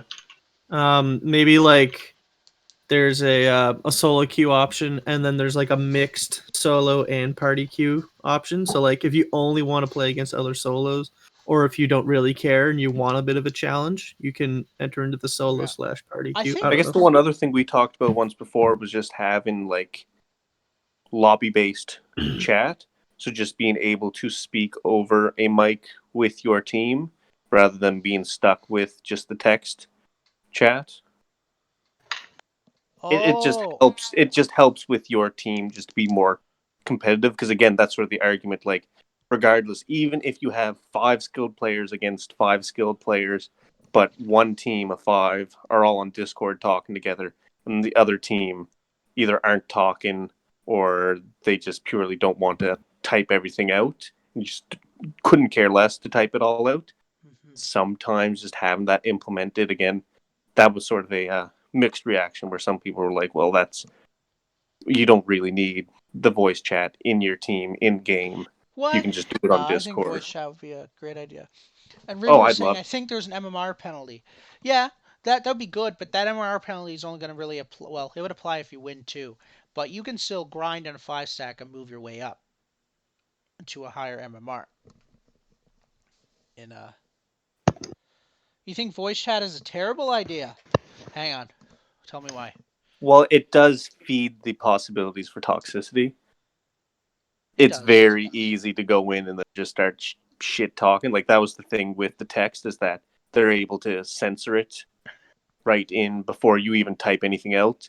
They can make it that certain words just won't come up, and it just makes the game more accessible for more people. Mm-hmm. So from a toxicity standpoint, I can definitely, but at the same time, COD has it, and you just mute somebody if they're being toxic. Uh, Anger Max, it'll be 2021 before you see PS4, for sure. If you want to team up, you can hop in Discord, not in voice chat. Yeah, but like What that if might you're be kind of solo hard with like queuing though? randoms. Yeah, that's what I was getting at. It's 5 skilled people that are all random that you do not have the time to find them on Discord, and you're playing against a 5 stack of people who are all in Discord together. No, I Anger mean, worst Max. comes to worst, you can just like Uh, mute people. You know? Anger Max, from the way it's looking, from the Strange Matter True, before the Strange Matter Studio Trello roadmap is that so it will be PS5, and it'll probably be January of 2021, But at the that's not earliest. necessarily for console. Ooh.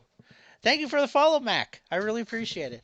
No, Anger's just asking about console play. I don't think Yeah. there will be console play until 2021. Yeah, but that hasn't been confirmed that even with full release it'll be on consoles, right? Yeah, it has been. Well, they I know confirmed they're they going to want try to it. make it happen. They Yeah. can't. They can't confirm until it actually happens that there's going to be console. but they're gonna try, right? Because 70% of the player base for Paragon was on console, so it's like a huge deal for them to bring it to And I think console. that was the design of why they were trying to get the system requirements to download it on Steam as low as possible. Just because, again, you can't expect, even though, as we've seen in Discord, there's people who have spent a lot of money buying game and PC setups to play this Oh, game. Phoenix, you have to be able to mute people. You got to, right? Because some people are going to be Oh, yeah. toxic. But, you have to be able to mute people. Actually, it'd be really cool if you could mute someone in the in-game text chat too, so that you can mute their toxicity. So then you can't get good jobbed every 5 seconds. Yeah, and dev kits for PS5. Or, well, Yeah, I don't know if they'll be. Because aren't they saying all the PS4 games are going to be compatible on PS5? So eventually, yeah. even if you just developed it for PS4 that's already there, it might not be as expensive. Or it's the exact same. Who fucking knows? I don't know. It's still going to be expensive though. Oh yeah, that's going to It's a few be thousand. well down the road for them. And I mean, that's the other thing. If early access is super successful and they just have the funding there, that even speeds up the availability to develop it for console. Yeah, yeah, yeah, yeah. So, uh, I'm glad to see the chat going. I really appreciate it. And I'm not sure if I said it, but Max Season, thank you for the follow. I really appreciate it. I'm glad that you're enjoying this. We do it once a week. Um, we do this journal once a week, and it's pretty fantastic. And of course, once the game comes out, we're going to have lots more gameplay. But yeah, so MMR, I think there should be. Steven Chandler, what do you think? Oh yeah. It's just black and white kind of thing. Yep. Chandler, I yes. believe in it. Steve, We. we. That's a little French Canadian Oui. representation for you. Look, man, yeah, we. Us three here, we believe that there should be MMR. If you disagree, let us know. We're here to take in all ideas and opinions. Thank you for the follow, Anger, and thank you for the follow, Corpse. I really appreciate it. Oh, and Phoenix! Woo! Oh, what do you look at that? Thank you, Oh guys. baby, a triple! Yo, I just smacked Yo, my look at some table. flames in the I don't know if chat, anyone man. could see, but you could see the like the pause button show up on the screen because I smacked my table and knocked my mouse because of that. Anywho, thank you guys. I'm glad you're enjoying the stream.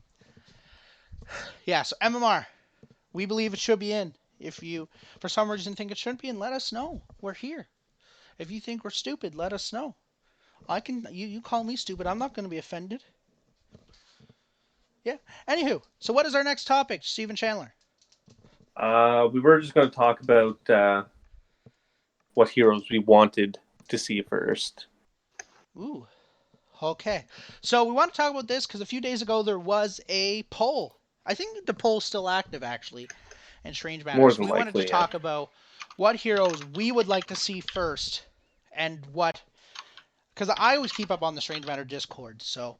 And I take little notes here and there for the stream. And what we think are going to be the big choices.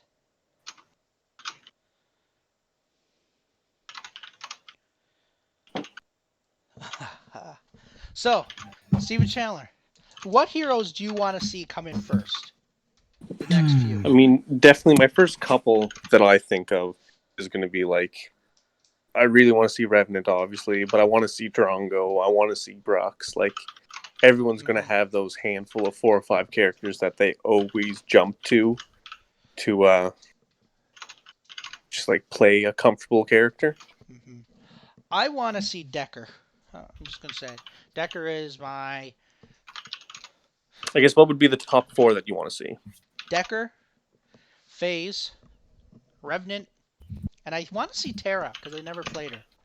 And I've never played her. Yeah, I don't even know I she's an never offlaner played. support. I don't remember her coming out. I don't remember ever playing I against played her. Terra once, and she was... You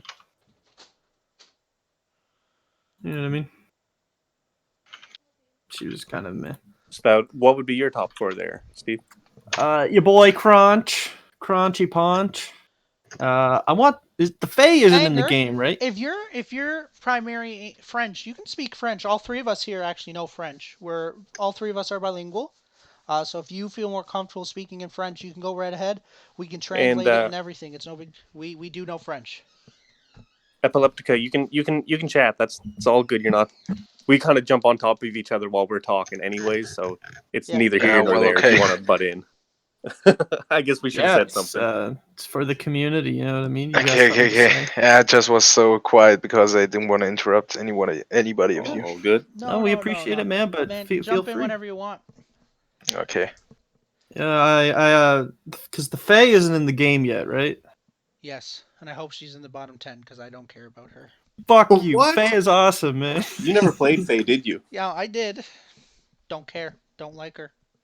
Faye was one of my favorite characters, man. Faye, I played. She was like one of the few ranged characters I actually Richter. played. Richter is really fun. Have Yeah, they Richter. Yeah. any hero in planning right now, which is coming up next? So Pharaoh? it is I Yeah, want so to say it's Spares is definitely confirmed, but I don't know if it's confirmed anymore with the light of today's announcement. But yesterday, it would have been confirmed that the next three heroes are either going to be Howitzer, Kalari, or Gadget. Oh, I would love to see Kalari. I was a huge Kalari player Ooh, that's back awesome. in Paragon. And I was watching the replay of the stream. I think it was the fourth one on YouTube. Okay. Yeah. And I think a few of you guys said that Kalari was just too bad. I just can't sign that. She I was was just. like playing him, and in the end of the round, I had like 12, 15 kills. Mhm. I Yeah, think, definitely. There was ways like I remember playing against a couple like really good Kalaris, and it was so yeah, annoying, and like, you you could would just build a get deck wiped out of nowhere. with some cards. I don't remember the name, and you came out of the shadow area, or what it is called, and hit one guy, and he had like 500 damage in him. Yeah. And then the throwable sword, or what it was, you throw him. Yeah, that little dagger that she Yeah, had. dagger. That was it. It does, yeah. No, it's just from my understanding, there, Epilepta. Sorry, I'm sorry, I just scuffed Just your call me name. Louis. Luis. I'll just say that, okay. Uh, Uh, Kalari was not good at every elo, and that was the big thing. So Kalari, once he started to get higher and higher elo, was just not as Was good. there an elo system in Paragon? There was. There was an elo system. Seriously? Yeah, I'm It serious. was yeah, Okay. it was a kind of odd system. It was ran through this thing called agora.gg.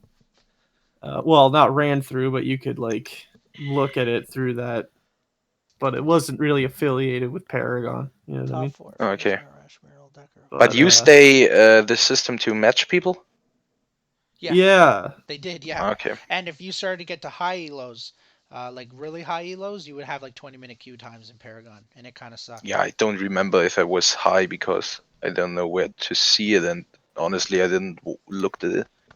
yeah, it was never like really advertised because it wasn't exactly like a part of Paragon, and it because like Paragon never got like a full release, so it was kind of like it never even had like the ranked system, and all those things kind of like I guess weren't really epics. It Yeah, wasn't their plan to make it a legitimate game before they felt like it looked like an Epic Epic Games Games just game. sucked. Yeah, they Stupid idiots. Stupid they ran that Fortnite. game into the ground. Yeah, I fucking mean, Fortnite. Fortnite was great, like season 3 or 2, but now it's just stupid. Yeah. They have a very interesting process, and I think that's why we are very excited to see what Strange Matter can do with it. Like Yeah, we're this not yeah. the gameplay in the stream. When was it made? that Uh gameplay would have been the Alpha 3 weekend. So Or it's a when was that? little bit time from now. I think did Um, they uh this is one rework Greg. second, the guys. main menu and the graphics for the items? Are they going to do this till early access? That's sort of what they're working on right now. Is just kind of an Okay. overhaul on all that. And that's kind of why it's getting pushed back. There's just more to be done. Yeah. Yeah, this is because Greg Stranger Moose, he played the I think the most recent alpha weekend, and he actually did a 24-hour live stream. So he got a lot of content out of that, and he's been showing it off while we've been just talking over the past few weeks. I wasn't even aware that there was a studio which tried to remake Paragon. I know there were some guys like Overprime, I think it is called, Yeah. who did it, but yeah, I don't think this is a good game. But I didn't know there was a studio which tried to make it Paragon like it was. Yeah. I saw some streams and some videos, and I think they really do a good job. Yeah, it's definitely it's got us really excited. And to in see, this recap of the fourth discussion or something like that, you guys had somebody said that they are firstly going to make all the background stuff and then the graphics. And I think this is a good Oh yeah, point they're to working start on with. performance over Yeah, graphics. and they have servers. Yeah. Yep. Yeah. And they have servers. Yeah. It's like a huge bonus point. Yeah, so Reverb and Mike TV, for anyone that doesn't know who Mike TV is, he is a tester. He was a pro player back in Paragon. Reverb's a tester, and he was a high elo player. They were saying, I said 20-minute queue times. They're saying 3 hours. They used to wait 3 hours in the Master Division for a queue. For one game. What? Are you kidding me? 3 hours? I couldn't do that. I would never not play on Smurf. 3 hours. Wait, like in Paragon or In in Paragon. what now? Oh, okay. Yeah. We're talking top 100 players, though, right? So, but 3 hours? Like, are you kidding me? You wonder why Paragon died, folks. No offense to them. I love Paragon. I had more game time on that than I will ever admit. But really, like I remember hitting platinum for the first time, being like, "Yo, Steve, why are we having 15 minutes in between games? What's going on, bro? Like, come on." Dead ass go for a run between games. Like, Dude, I used to eat fuck supper this. in between Half games. of them get dodged. Yeah, like if you pick the wrong character, you try to play fucking Crunch, bro. And again, that was just a symptom of not Severon, having ranked and just being able to have those separate MMRs and just being able to balance. I think they could maybe do it like there is.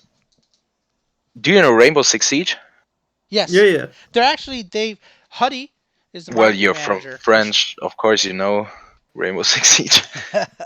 Yeah. They've actually been talking about the MMR system Rainbow Six Siege a lot. Yeah, I think this is a good system, and maybe they don't have to make a full. Yeah, now it's called quick play. I think. Yeah, I'm playing a lot of Rainbow Six Siege, so I should know it's called quick play, but it was casual.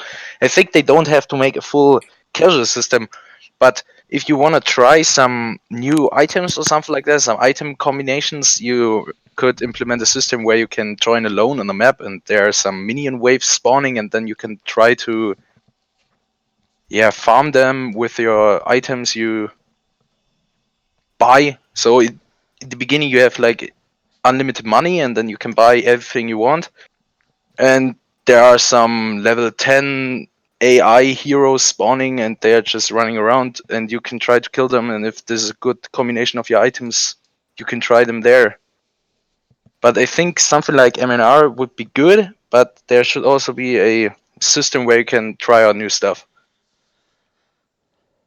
Yeah, I agree. So so I've played Rainbow Six Siege, but to say I haven't played a lot. So how exactly does the MMR system work in Rainbow Six? This is a question for me. Yeah. Oh, and Okay. Reaver, remember yesterday I was mentioning that cold guy who I thought Krepton, he's on the screen right now. Krepton was saying this cold guy was nasty. Whether he is or not, I couldn't tell you. But anywho, that's beside the point. What were you saying, Luis? Luis. Yeah, about the rank system. Well, you have at first 10 matches you have to play, and based on your skill, kills, and won rounds or lost rounds, you're getting ranked. Like mostly, for me, it's mostly gold 2, gold 1, gold 3, something like that, the gold area. And then you have the rank playlist where you can, yeah, match with other people's, your friends, randoms, what you want. And if you win a game, at the beginning you get like 100 points to your MMR system and to your MMR count. And the more games you play, the less points you get or lose. So if you win a game in the beginning, you get like 100, and if you lose one, you lose like 100. And after 50 matches or so, this season right now I have played I think 120 matches, and right now I'm getting about 30, 32 points, or yeah, lose them if I lose. And yeah, you just get settled in the rank you are, and based on that, you play against players the same rank. And there's also this system when you have a friend which has less than 1000 MMR points, which is about 1000 MMR points lower than you can't match with him, because then you can like boost yourself if you make yourself a Smurf account and rank him in copper or so, and you match this account with a friend which is gold. You get obviously not so good players like silver or something like that, and so it's easier for you to win around, and you can boost yourself up to platinum or diamond. And they implemented a system that you can't match with friends with who have lower MMR than you. Oh, that's So kind I of think it's really smart made by Ubisoft. now I can actually kind of see why Fault Strange Matter was talking about it a little bit. Why they said like that's a really good Yeah, system. it's a really good system. Yeah, they're I, also I mean, Ubisoft has their bugs, but the MMR system is very good. I mean, in the end, it's very annoying when you have a friend who is obviously not as good as you, because maybe he's playing with in-ear headphones. My friend is doing that, and so he's, I think, copper, and I can't play with him. wow. Yeah, they did something like that. I forget what game it was. I think it was Call of Duty World War II when they implemented ranked play. If you were if you weren't within 450 elo of each other, you could not play, and you could only play up to Yeah, duo and queue in ranked. Ubisoft is like 1,000, Oh, and the highest, I think, diamond, it is about 4,500 MR points. But you can obviously get higher, but this is the range where you have to imagine this all takes place. yeah. Okay.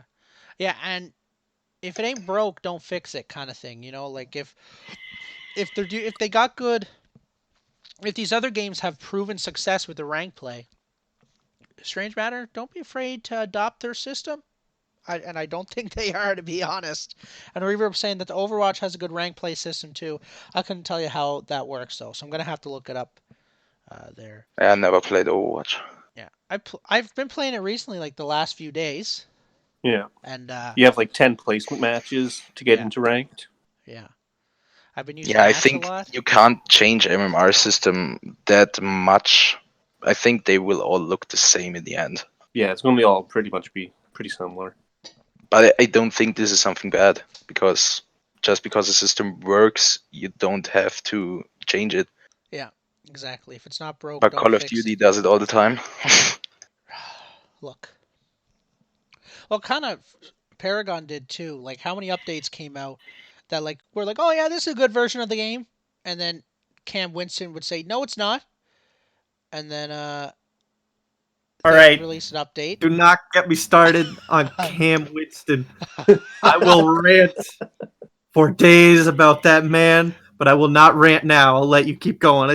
I heard that name and I I got think it is just that unleashed. our talk to the end. um, No, no, no. yeah, Sorry, don't but then mind they me. would release an update, and then half the player base will go, "What the fuck is this?" and leave. Yeah, I think there are always just old people sitting in front of at the huge desk making calls who don't even play the game. I think they just sit there and think, yeah, this would be good, let's do it, and in the end, they don't listen to the community what they say.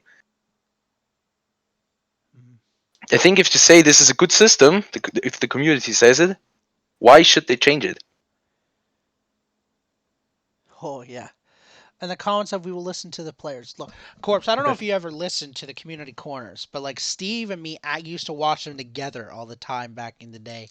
And Cam Winston, don't know who if you know who he is, but he was the lead game designer for for Epic Games for Paragon back in the day. And he was always in the community corners. Oh my goodness. Steve, why don't you like Cam? This motherfucker, he okay. Okay. So he sat on the far right of the community corner. He had this fancy chair. You had KL and you had Moody. Okay, so Moody was sat in the middle. Innocent, sweet looking schoolboy guy, just sitting. All these positive things coming out of his mouth. KL, keeping everything down. Talking real helpful, real cool guy. And then you got Cam Winston sitting over in the corner, looking like the less cool Albert Einstein motherfucker, trying to be like, listen, I am a genius, okay? I know what you want. You don't know what you want. I know what you want. I'm like, bro, you ain't who are you? Like, cause there would always be they would get these questions from the community and they'd discuss them. And then any single time it was a question about why did you add this in the most recent Goddamn. patch, KL would read it, and then he'd slowly look over at Cam, who has his arms crossed. He's like, because the data shows that that's the best thing to do. Next question. Like, literally, without a doubt, like, there was no talking about it. It's like, yeah, you guys say you want this. You say you want, the old card system. You want all this stuff. You want ranked. But the data shows the numbers. I put it up on the whiteboard. And I'm telling you, it will not work. And I'm like, bro, I understand that maybe you might have some kind of equation that you're not telling us, but there's no way you're going to look at me and say, I'm having more fun this week as opposed to last week when I, one, understood the game better, and two, actually had a desire to play a second game after the one I just played. There's no way you're making me think that, no, you know what? This is awesome. This is why I spent, this like $100 on this shit supporting this game. So I can have this motherfucker tell me what I'm enjoying and what I'm not. It's like, dude, like, and like we were like kind of casual players too. It wasn't, you know what I mean? Like we were the general market that they're trying to reach, what they're going to make the most money on. And I'm telling you, why do you keep changing things and then telling me that I don't know what I'm talking about? Like, and like they're doing it with Fortnite right now. They just keep adding things and changing things that people don't want. It's like, stop. Yeah. I don't know. So Cam Winston, you know what I mean? Guy was a little bit too smug for my liking. Maybe he's Sometimes, now the game designer of Fortnite. yeah, it's He probably is. yeah, He probably. probably is. That's why they took out jump pads because everyone liked them. Anyhow, Y'all having too much fun. It's like, thanks, Dad. Fuck off. I don't know.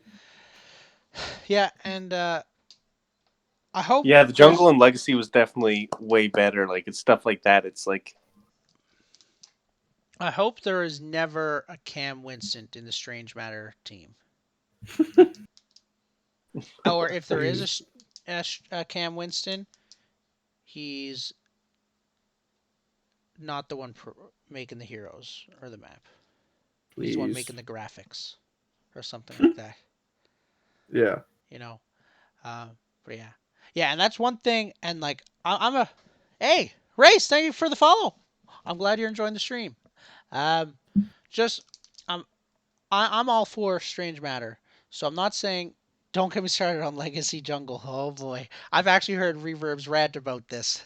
Anywho, but that's another topic for another day. Um,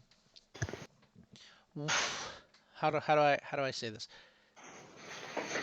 Strange Matter is not doing this at this very second. But if I ever hear hey, this is my idea, guys. I know you're transparent, so thank you for considering and actually listening to my idea. And they come back with, listen. If it wasn't for us, you wouldn't have a game to play. So shut up. I'm telling you. I'm I won't be playing Fault anymore. But they haven't done that, and they're super fucking fantastic. So Yeah, that's that's not the gonna happen. biggest difference with them is like listening to the community, like having the active Discord and taking actual Yeah, opinions. yeah. Yeah. Because it's both ways, right? Like, oh, yeah, we wouldn't have a game to play if it wasn't for these companies like Epic making Paragon, but they also won't have a game if the players don't play it. So, we need them just as much as they need us. Yeah, but I think there will always be people who play the game. You see with Fortnite, Mm. there are these huge streamers who play it. Maybe they think it's a great game. Maybe they have these super high skilled things to build a tower in just a second with their wood stuff and camp out other people. But there will always be people who play the fucking game. So as long as they're making money Yeah, and doing business, and there are people who play the game, I I know, but think then you end they. up in a situation where you're Smite. You know what I mean? And like, Yeah, I don't play the Smite is obviously console. successful, but like Smite's like barely staying alive kind of thing. You gotta grow. Like there's to a certain extent you can't listen to every opinion. Like if you're League of Legends, obviously you just can't. There's too many players. But that's one thing Strange Matter is doing super fantastic. Is they're really taking the feedback seriously, even if they think it's a stupid idea. They're truly considering it, and that's all. That's really that is like that. That just to me that just shows like they're going above and beyond what I expect uh, from game companies, and that's why I think they will be successful. I'm really impressed with them. I must say, I'm really impressed. And they even got controller support, which is awesome. They don't have aim assist though, Reverb, and they gotta add aim assist. Strange Matter, if you're listening right now, add aim assist To the PC?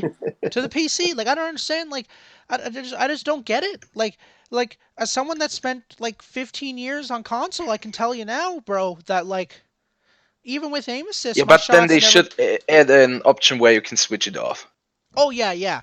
They should have an option where you can switch off aim assist, but like as someone that played console for so long, I can tell you that even with aim assist, my shot is never as good as You mean to someone. the controller, aim assist to your controller? Yeah, for controller, I not just for thought about keyboard and mouse and mouse. There keyboard. should not be aim assist for keyboard and mouse. That's crazy. Okay, okay, That's okay. crazy. But for controller, there should be aim assist, I think, because Yeah, even true. with aim assist on A controller, soft aim my assist, though. shot will never be as good as someone that's good with a keyboard and mouse. Yeah, Ever.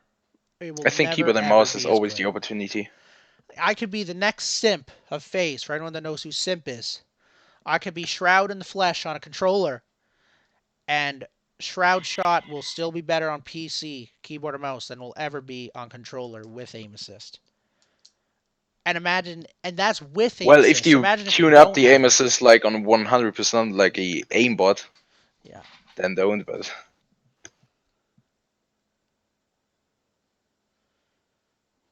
I sound like Cam Winston saying that. I'm gonna shut up now. I sound like Cam Winston about aim assist.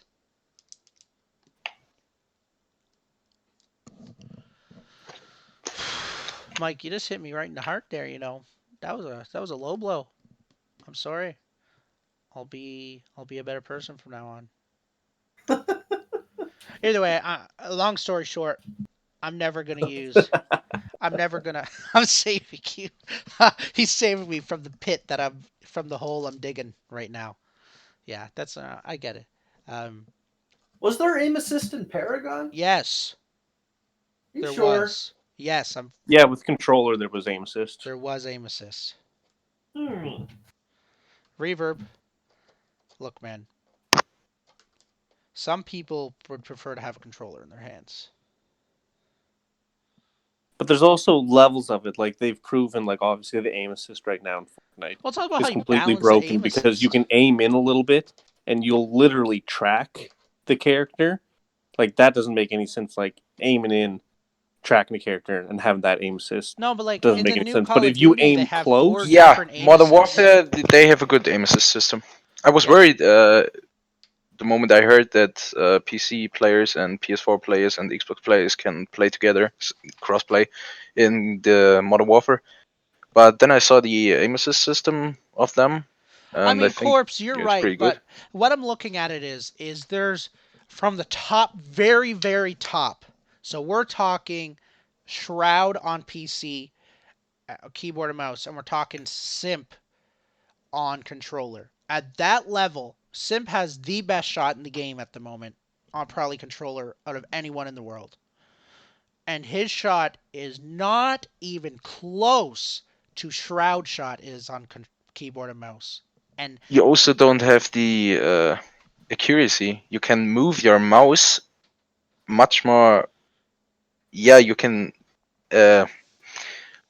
English vocabulary. sorry?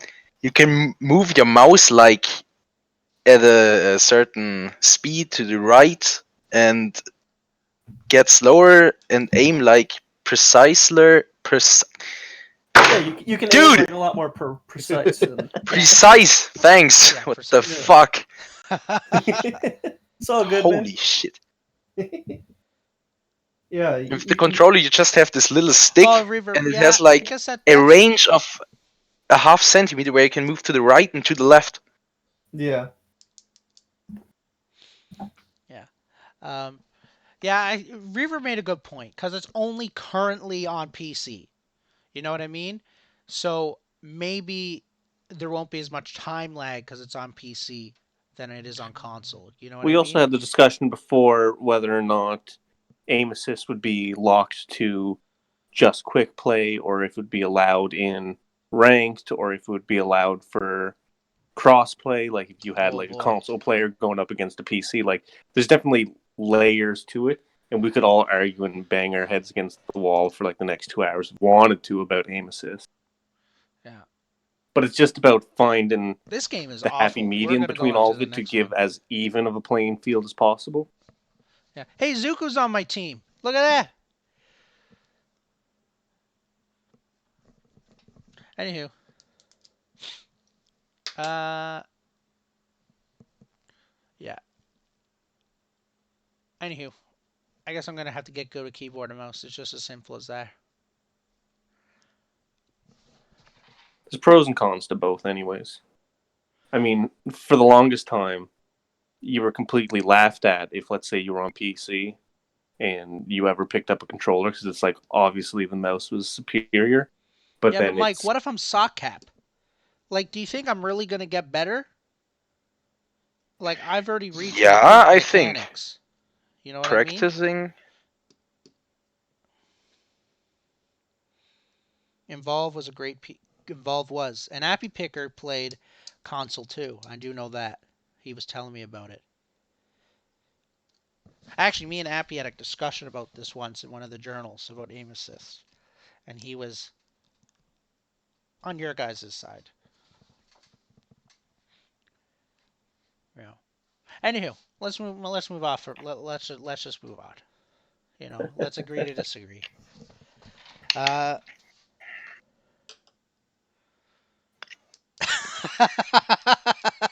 If you're sock cap level, just beam and have fun.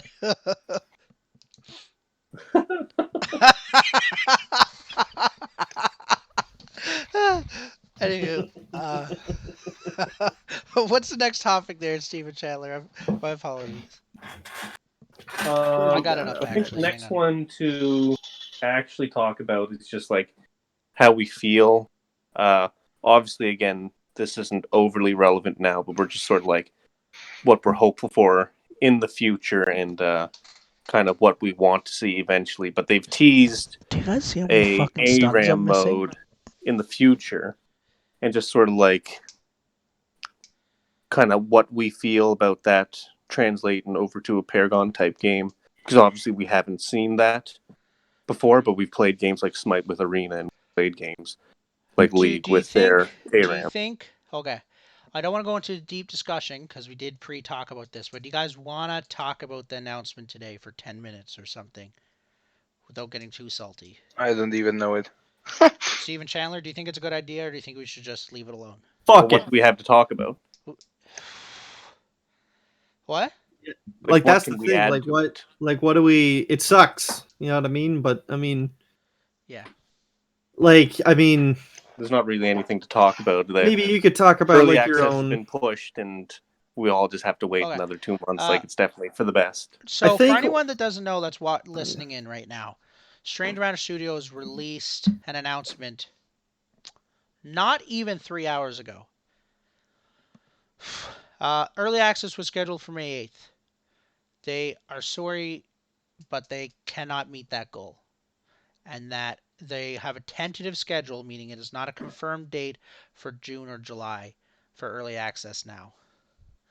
And it's in their Discord.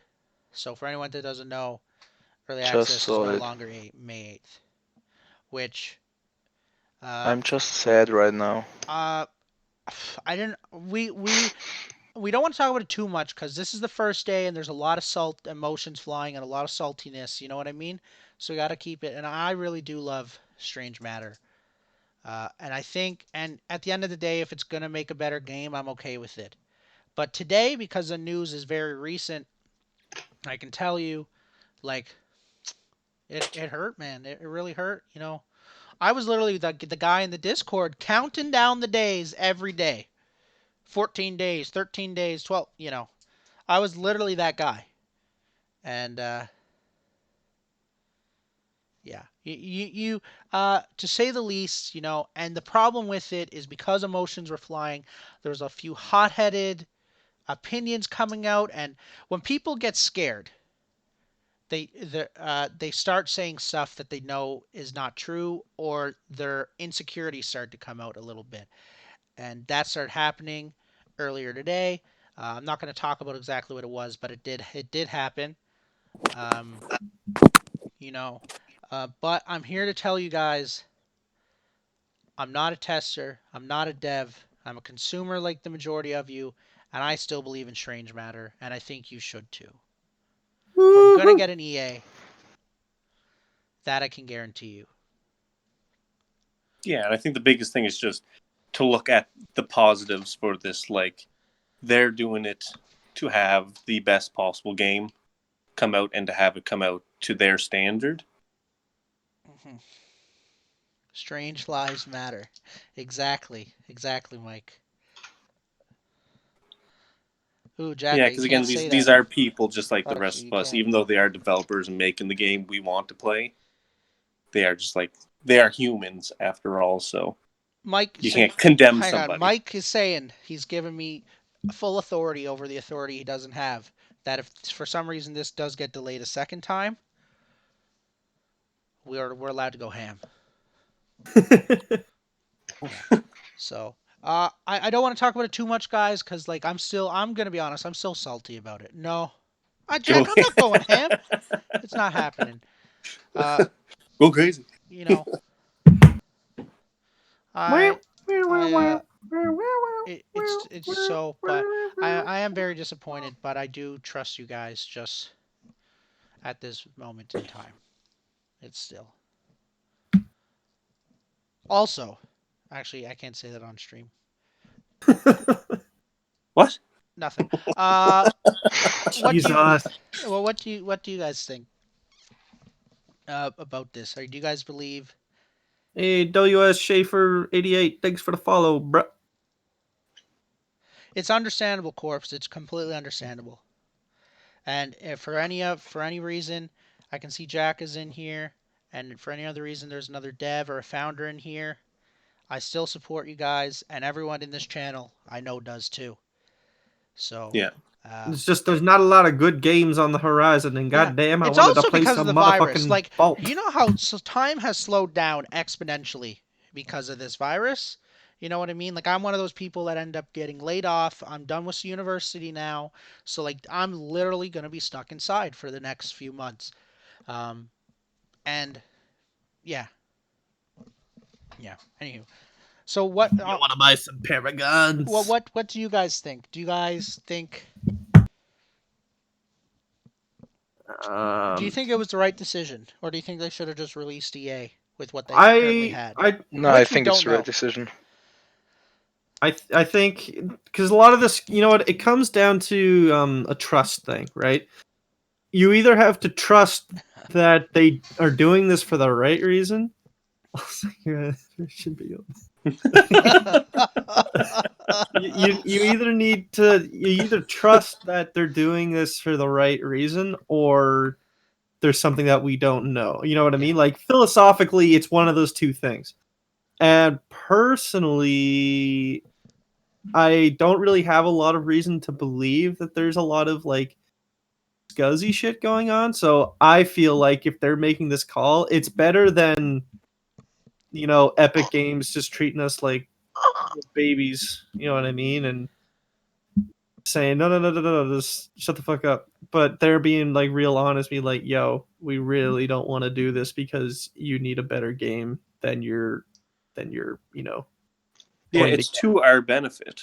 It is Yeah. to our benefit, and that's the big Now, thing we need to. if the end of June or mid July comes out and that shit's ass, Well, now it's gonna be a whole different tone from your Well, I boy guess that's SRE. the other thing. We may have inherently higher expectations due to the pushback, Yeah, yeah.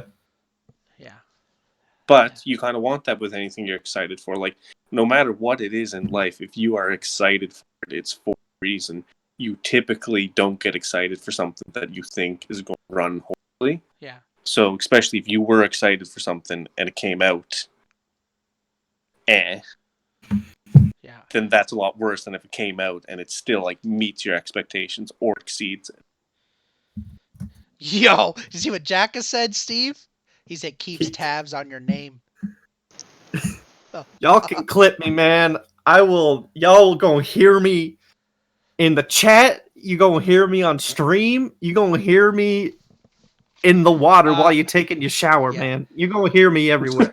The only, uh, I'm glad that you guys made the respectable decision to move it back. You know, I am glad. Uh, the timing isn't exactly great, but sometimes that's just how it is, and you can't do any better. It's better than releasing it tomorrow. So, you know, if you look at it that way, it's still good.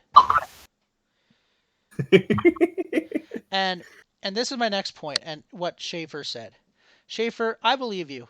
I played Yeah, Alpha 3 weekend and it was fun. If they released just Alpha 3 for me, I would actually be happy, not going to lie. yeah. Um Like, and, I mean, even thinking about like, I don't know, like, because looking at Greg's stream, like Moose's stream, and fucking everything, like, I would just be down to just play this, But it's the difference between presenting a product and then giving it to the hardcores. You know what I mean? yeah. Because like people And for us, we're gonna fucking play it no matter yeah, what. We might be a and that little was the butthurt, point they but were we're gonna trying to play get it. across. Like, this is their advertisement. If you're going to put it out on early access and you're going to put it on Steam, and you're a development team that has no other games for somebody to base it off of, like, Wow, I was going to you shit on need to put your best foot forward. You can't have something that's jokes on them just though. lukewarm. Yeah, Yeah. And um that's true, Mike. That is true. true. That is true. Uh only thing that I'm excited for, and I think I'm just being a bit greedy, is I'm excited to see what the changes are. And words only hold so much weight. seeing these changes in action is gonna hold a lot more weight than saying this overhaul is gonna be big. You know what I mean? Anywho, that's all I'm gonna say about that. I love you, Strange Matter. We're here for you. If you ever want to jump into the stream and talk, come on in. Anywho, what do you guys want to do? Do you guys want to keep it rolling for Act 3, or are we taking like a 5-minute break instead of our usual 10? I could take a 5-minute break. Go use the lavatory. Yeah, I kind of had to take a piss. I'm not gonna lie. I've been drinking a lot of water, talking all this Well, much on Jesus Discord. Christ, I said lavatory. You don't say it like that, bro. I It had to just take a feels shit. like I'm the gonna. last minute to go to the laboratory, and now you're gonna make a 5-minute break. Yeah, man. Shit. So, guys, we're just gonna take a 5-minute break. Oh, Schaefer, I didn't notice you followed. My apologies. Thank you for the follow. I shouted about, Jeez, I didn't notice. Sorry, guys. but now And I you think get there's the someone extra else. special Hang on. treatment. Double shout out, Schaefer. Wait, and Raced747. I hope I said your name right. So guys, we're gonna take a 5-minute break. So I hope you enjoy it. And look at these overlays.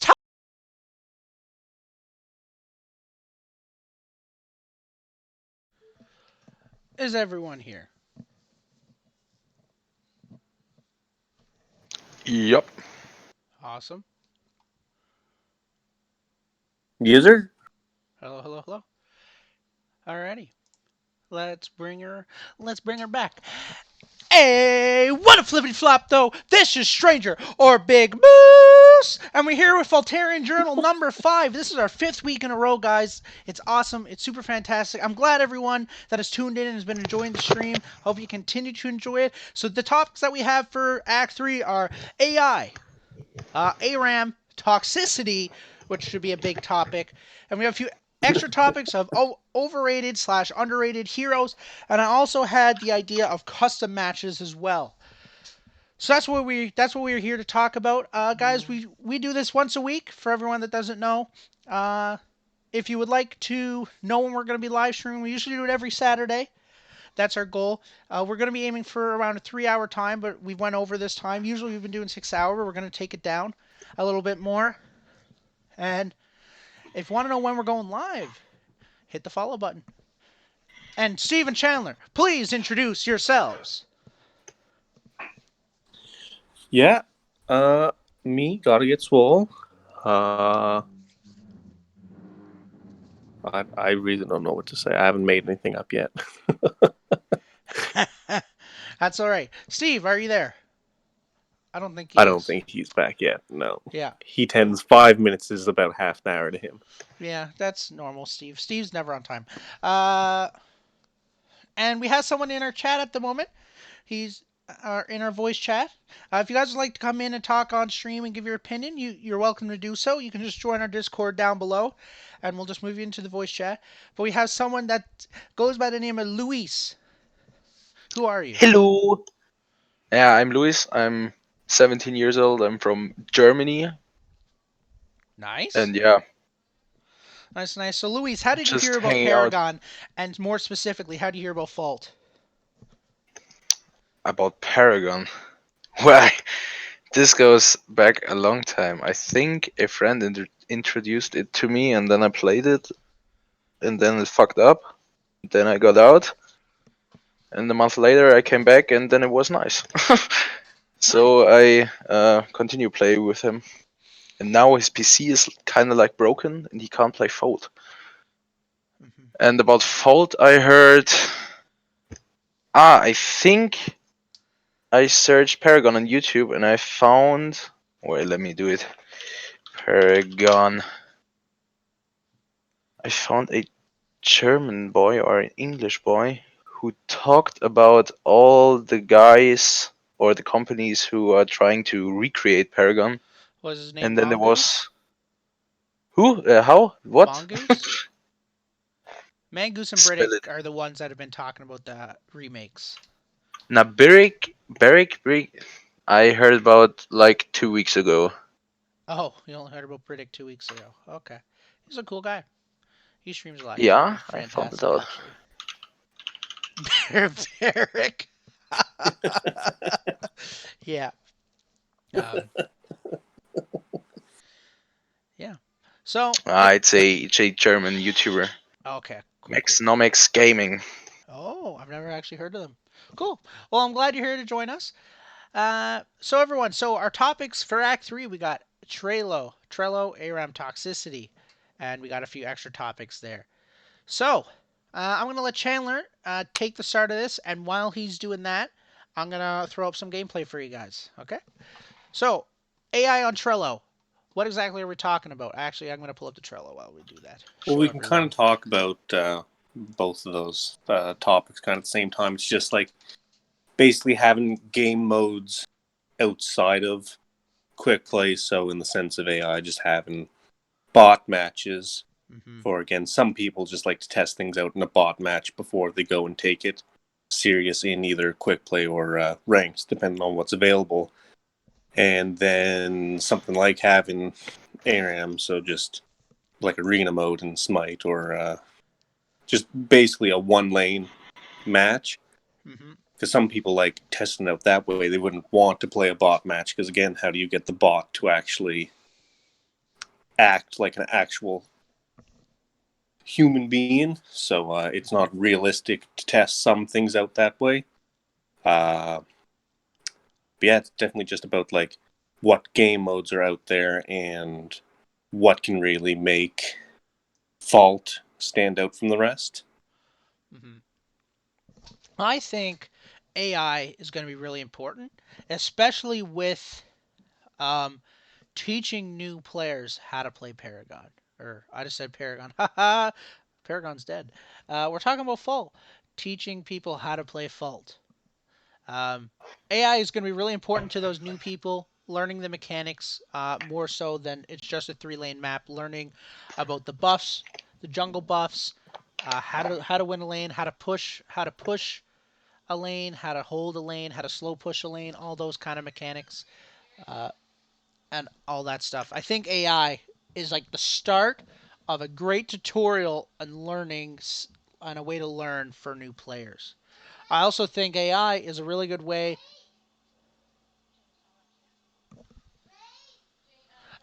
Sorry guys, just had a 4-year-old calling out to me. Anywho, so where was I? I think it's a great way to help new players, and I think it's also for the people that just they get a bit too frustrated with regular, there's always ARAM and AI to just jump into, and that's where the real casual fun comes in, if that makes any sense. ARAM Do is a Yeah. lot you of fun. do you think they should do it like 5 versus 5 bots? Yeah, yeah, that would be co-op Okay, versus AI, and then if they did an ARAM mode, it'd be 5 versus 5, but against other on people, one but in lane, a single like lane. League of Legends. Yeah, just like League of Legends. And I think that'd be really awesome. ARAM is always a lot of fun. It's always super hectic. Well, it would just be cool to see a Paragon version for, well, a Paragon like version with Fault, Mm-hmm. only due to the fact of it being like full third person with the verticality.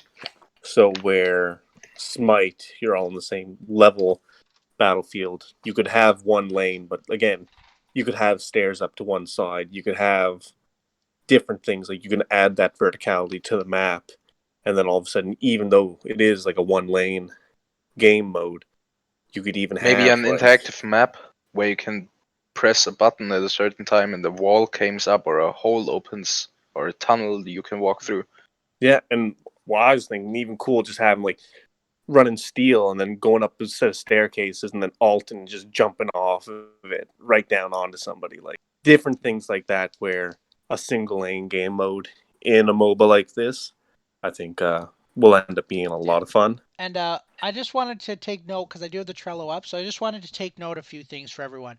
For everyone that doesn't know, this Trello is basically a tentative roadmap for Strange Matter that they have released for the public to look at, to show all the stuff they've finished and all the stuff they have planned. So, early access is now going to be moved to here. Wait, does that make sense? Yes, it does. Early access is here now. The start of Cube 3. It'll still be Q2. Is it Q2? The end of Q2. My apologies.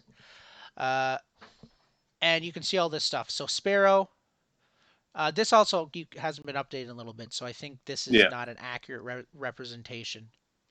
So you No, got there's Sparrow, obviously a bunch of things hero they're working on animations to currently. make them a bit smoother. 2D art, so that the items actually have some art to make it look a bit more finished. Smart casting. For anyone who doesn't know what smart casting is, what's a good example? The Decker stun. So when you know how with the Decker stun, you have to hit the button to get ready to throw the stun and then confirm the stun. But with smart casting, you would just press one button and you would throw the stun. It's kind of cool. So it just adds that little bit of you just save like a second or so. So you just get your abilities off a bit quicker. Improve the faction system, which is their own custom system. Improve the item system that goes right along with the factions. They're gonna add weekly challenges, so that's gonna be their idea for a battle pass. Is what it seems according to this. They're going to be adding weekly challenges, something for people to grind. Uh, River buffs. And then in Q2, which is where we currently are, we got a full map art rework. Ooh, I'm excited. I can't wait to see it. An esports page, a crown progression system, which I'm pretty sure the crown progression system is. Remember how in Paragon, once you hit level 10 with a hero, you would get a master skin? I think that's what the crown progression system is. It's something similar to that. And hero specific progression. Oh, maybe it's not. I think they should do something like challenges based on the heroes, maybe as a chimera, so you have to Yeah, that's what go this through hero a specific progression is that they have. yeah, but like 10 challenges and then you get a this other hero specific progression. Okay, I didn't saw this. Yeah. And But then you get like a super skin. I just wanted to make a little note for just a few people. There's some stuff here that they've been gassing. That Strange Matter. I was looking at this a few days ago, and they were gassing a few things that it's gonna come, but they're already in the recently finished. And in fact, they've been in the recently finished for a hot minute. Because if I look at the menu, apparently the menu was finished on the 6th of January. That's a long time ago, guys. Anywho, I just wanted to make a few notes so you can look at it and you can see who moved it and all that stuff, right? So yeah, if you guys ever want to take a look at this and you don't know how to get to and you don't know how to get to this, you can just join the Strange Matter Discord and just type in this right here, /Trello like that, and it will show up. Kind of cool. But anywho, while we're going on to that, I'm gonna start bringing up some actual gameplay again. And Zuku, I see you're tuned in. You're in this game, I'm pretty sure, on my team. Anywho, uh, Chandler, so why do you want to see AI? Like, why is it important to you? So again, going back to my days playing Paragon, because I can guarantee a lot of people say that they were pretty casual playing Paragon, but I was probably the most casual person playing Paragon in the sense that I played a significant amount, but a lot of it was in bot matches because it was just learning all the characters and then implementing that into an actual quick play game here and there. So I don't know, just like for the average consumer, because obviously for the enthusiasts, they want rank, they want it as hard as possible, they want to just be able to have the accolade of saying they're better than somebody else. But for the super casual people, such as myself, who may not take playing video games that serious, or again, they're working 70 hours a week, I only have time to go and sit down and play video games for a certain amount of time. So if literally I'm in my week, I'm only playing video games to have fun and I'm not trying to be competitive, why am I going to boot up one game that I know I'm not good at and I'm never going to be good at?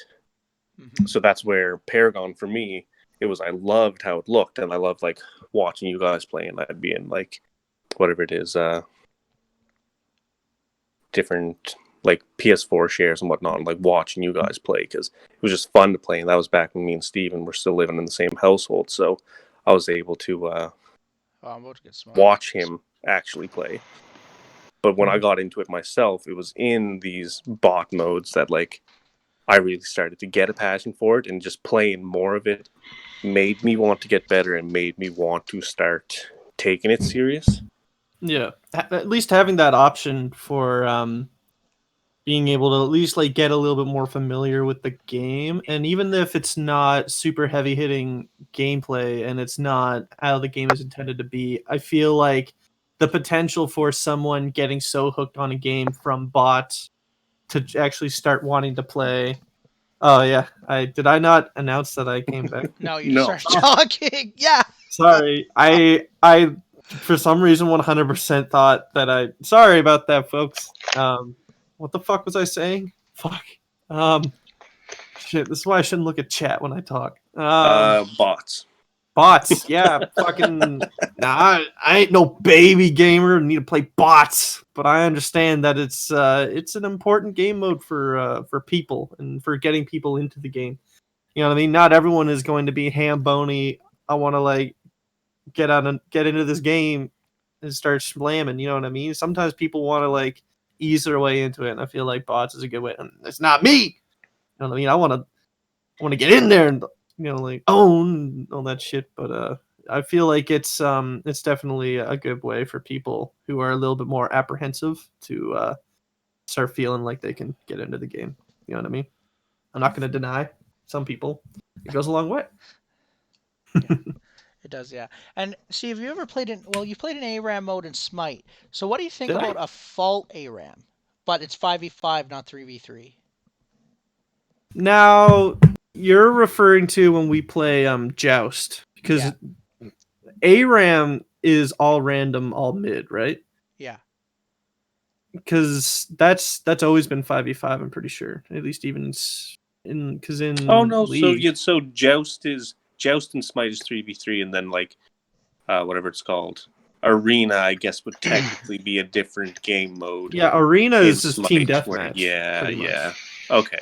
Because y'all have been saying certain things the past few days, and I just haven't said anything. But I'm like, ARAM is you don't give a shit about what character you're gonna play. Yeah. You know what I mean? Arena is for when you're just trying to like. So what's your opinion on? Like, I know it would be technically a different game mode and wouldn't be ARAM anymore.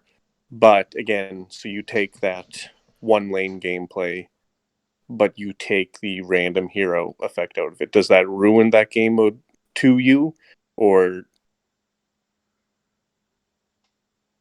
is with the character you want to play more beneficial? I Or feel like is the randomness what the randomness is kind of essential, I feel, because some characters are just going to be better, I think. If you can, in like a one lane thing, if you don't have to worry about getting ganked, if you don't have to worry about like why are you going to choose?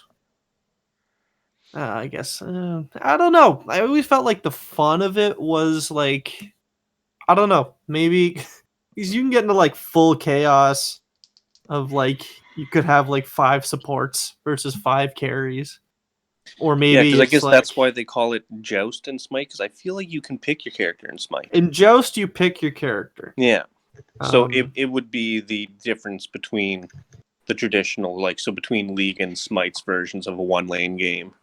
I don't think it Do could you be prefer, like, did 5. you ever play League's one lane?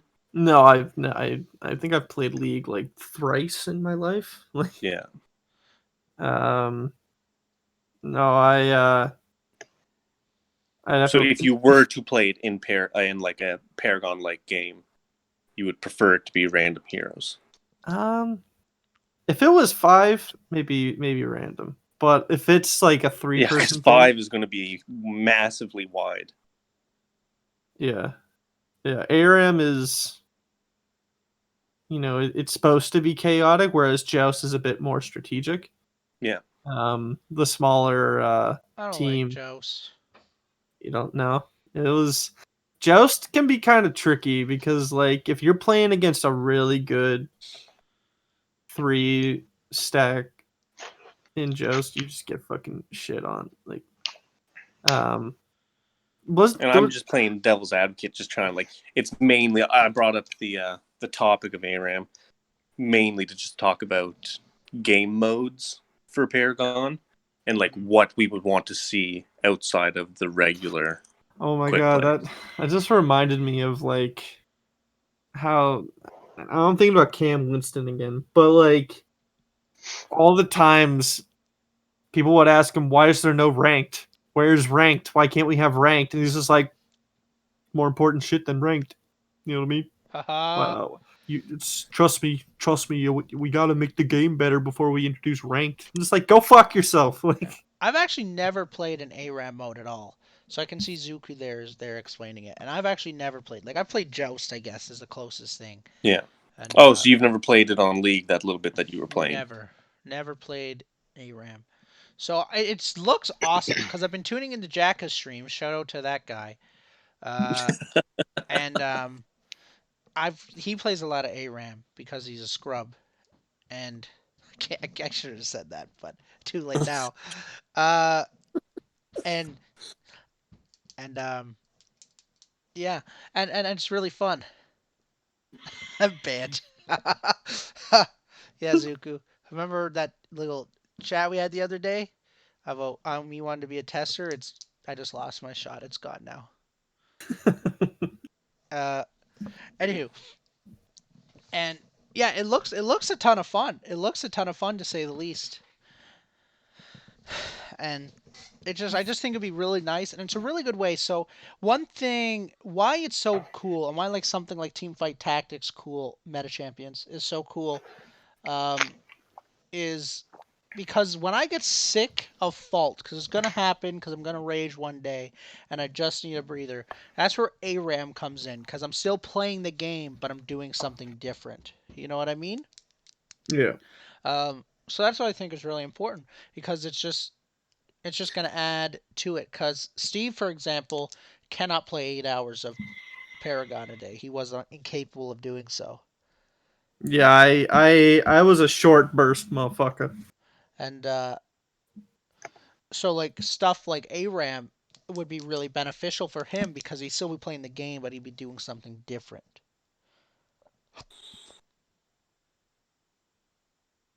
But do you guys think they should implement it like right away? No, this is full release.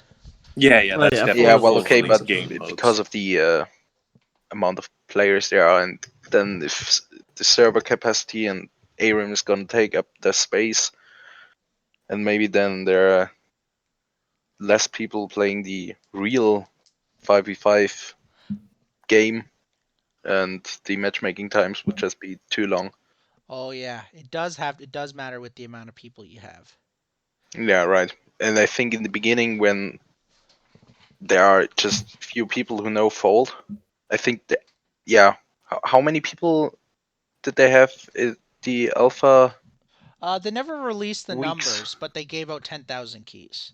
But I don't think the keys are very they're Yeah, not and very I beneficial because I had three of those keys myself. I'm not okay. gonna say how I got them, but I had three You keys, motherfucker. and I was giving them to my friends. I tried to give one key to a tester because he said he had a friend, but it didn't end up working for him too. So, anywho, but I had a few keys, and I'm sure it wasn't the only person out there that had. I think I had one too, but I only played like two games. I don't know. But 10,000 people are too less to implement ARAM Yeah, at the moment. yeah, oh yeah, it's definitely like a full release or even after that thing, because we're Yeah, calling like Act any Three full in-game mode. release is what we're kind of calling it. Because Act One was alpha, Act Two was early access, Act Three is supposed to be full release. So if you look at it this way, guys, we're only in Act One of Fault's development. I mean, yeah. That's wild. I think it's pretty There's far. Yeah, there's still ways to go. But yeah. So it has to be full release. It has to be full release because you got to have the player base. No one wants to have like an hour queue time, as Mike just said in the chat, uh, because of ARAM. You know what I mean? I just got, I literally just got smoked. You know, this is my bad gameplay too, because I had like some really good gameplay, and then the next day didn't play that great. Anywho, whatever. Yeah. So I think it will be really cool to see. I'm excited to play ARAM. I've never played it before. Um, yeah, and that's pretty much all I got on it. What about you guys? You guys got anything else? Nah, I think I'm good. Okay, very good. Wait, did you just talk about my boy like that, Zuku? Krypton, that's my that was my homie. You're right though. He did just ditch us. He said, "Fuck out of here, man." Uh, yeah. So what is the next topic there? Toxicity and its part in the game. So, when I was coming to this topic, it's the mindset that whether you like it or not, there is an inherent fun factor to griefing and or taking advantage of exploits with your favorite character. Because if you are an experienced player and it is getting stale just doing the same thing over and over again, if you have a way of just, I mean, everyone wants to scratch that itch every once in a while, uh, but obviously that's extremely negative to a new player who's on the receiving end of somebody who's experienced that knows how to take advantage of certain exploits. Hmm. So it's really the yeah. So there's something that I've come to learn and kind of love in a certain sense. Toxicity, MOBA toxicity is what I'm calling it. Because there's toxicity in every video game, obviously, but there's something about MOBA toxicity that is a step above in a sense, unless you're playing Gears of War, because they are the most toxic community in the world. Um, is toxicity beneficial to a game, or is it not? Well, how do I put I this? mean, toxicity kind of spawns from a desire to be competitive, right? Yes, it does. But also at the same time, it can alienate players from wanting to get invested. But also, in turn, some players can react to it with wanting to get better. You know what I mean? Hmm. It's like on the one hand, toxicity, you're not going to be toxic in something that you're not passionate about. I mean, you can have the random person just roll up and grief for no fucking reason, but a lot of the time, if it's legitimate purebred toxicity, a lot of the time it's passion to want to perform well and not admitting that you're just ass at the game. You know what I mean? Yeah, because like If you're blaming everything except yourself for why you're doing bad. toxicity is sometimes needed because it's kind of what pushes people to be better. But at the same time, if I'm playing a game and someone's pulling a Tyler 1 and running up mid, I hope they never play the game again. Like no joke. Like I never ever want to play the game again if there's that kind of toxicity. You know what I mean? Yeah. Um and yeah. So what do you guys think when it comes to toxicity? Like if you're playing a competitive game, let's break it down into sections. So we're talking you're playing at the pro level competitive and you're with your teammates and J Leo Grande makes the stupidest fucking play you've ever seen. Actually, he's too smart. We'll use someone else. Suki loses one solo fight and throws the rest of the game. So like obviously like you yell at the guy. Well, I don't know if you yell, but like toxicity, he's being toxic because he's essentially throwing because he's tilted, um, and you're being toxic because he's throwing.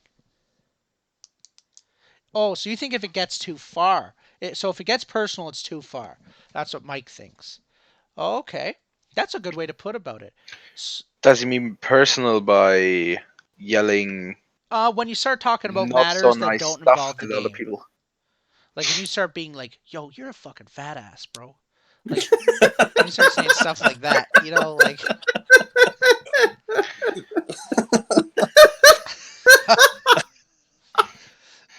Have you been called fat ass in games before, dude? What? Like I've never had that. Like No, but like it does get personal like that. Like sometimes people no, start I attacking know. more than your game. Yeah, Yeah, I no, know like this. I'm saying like if people are rolling up, it's like I fucked your mom last. You know what I mean? Like that kind of shit. To me, that's kind of like okay, it's no longer about the game. It's like Oh boy. I don't know what the fuck you're on. You know what I mean? Wait, you can be I banned have from a good testing if you're example too, toxic. but I don't Oh yeah, think yeah. I should say it.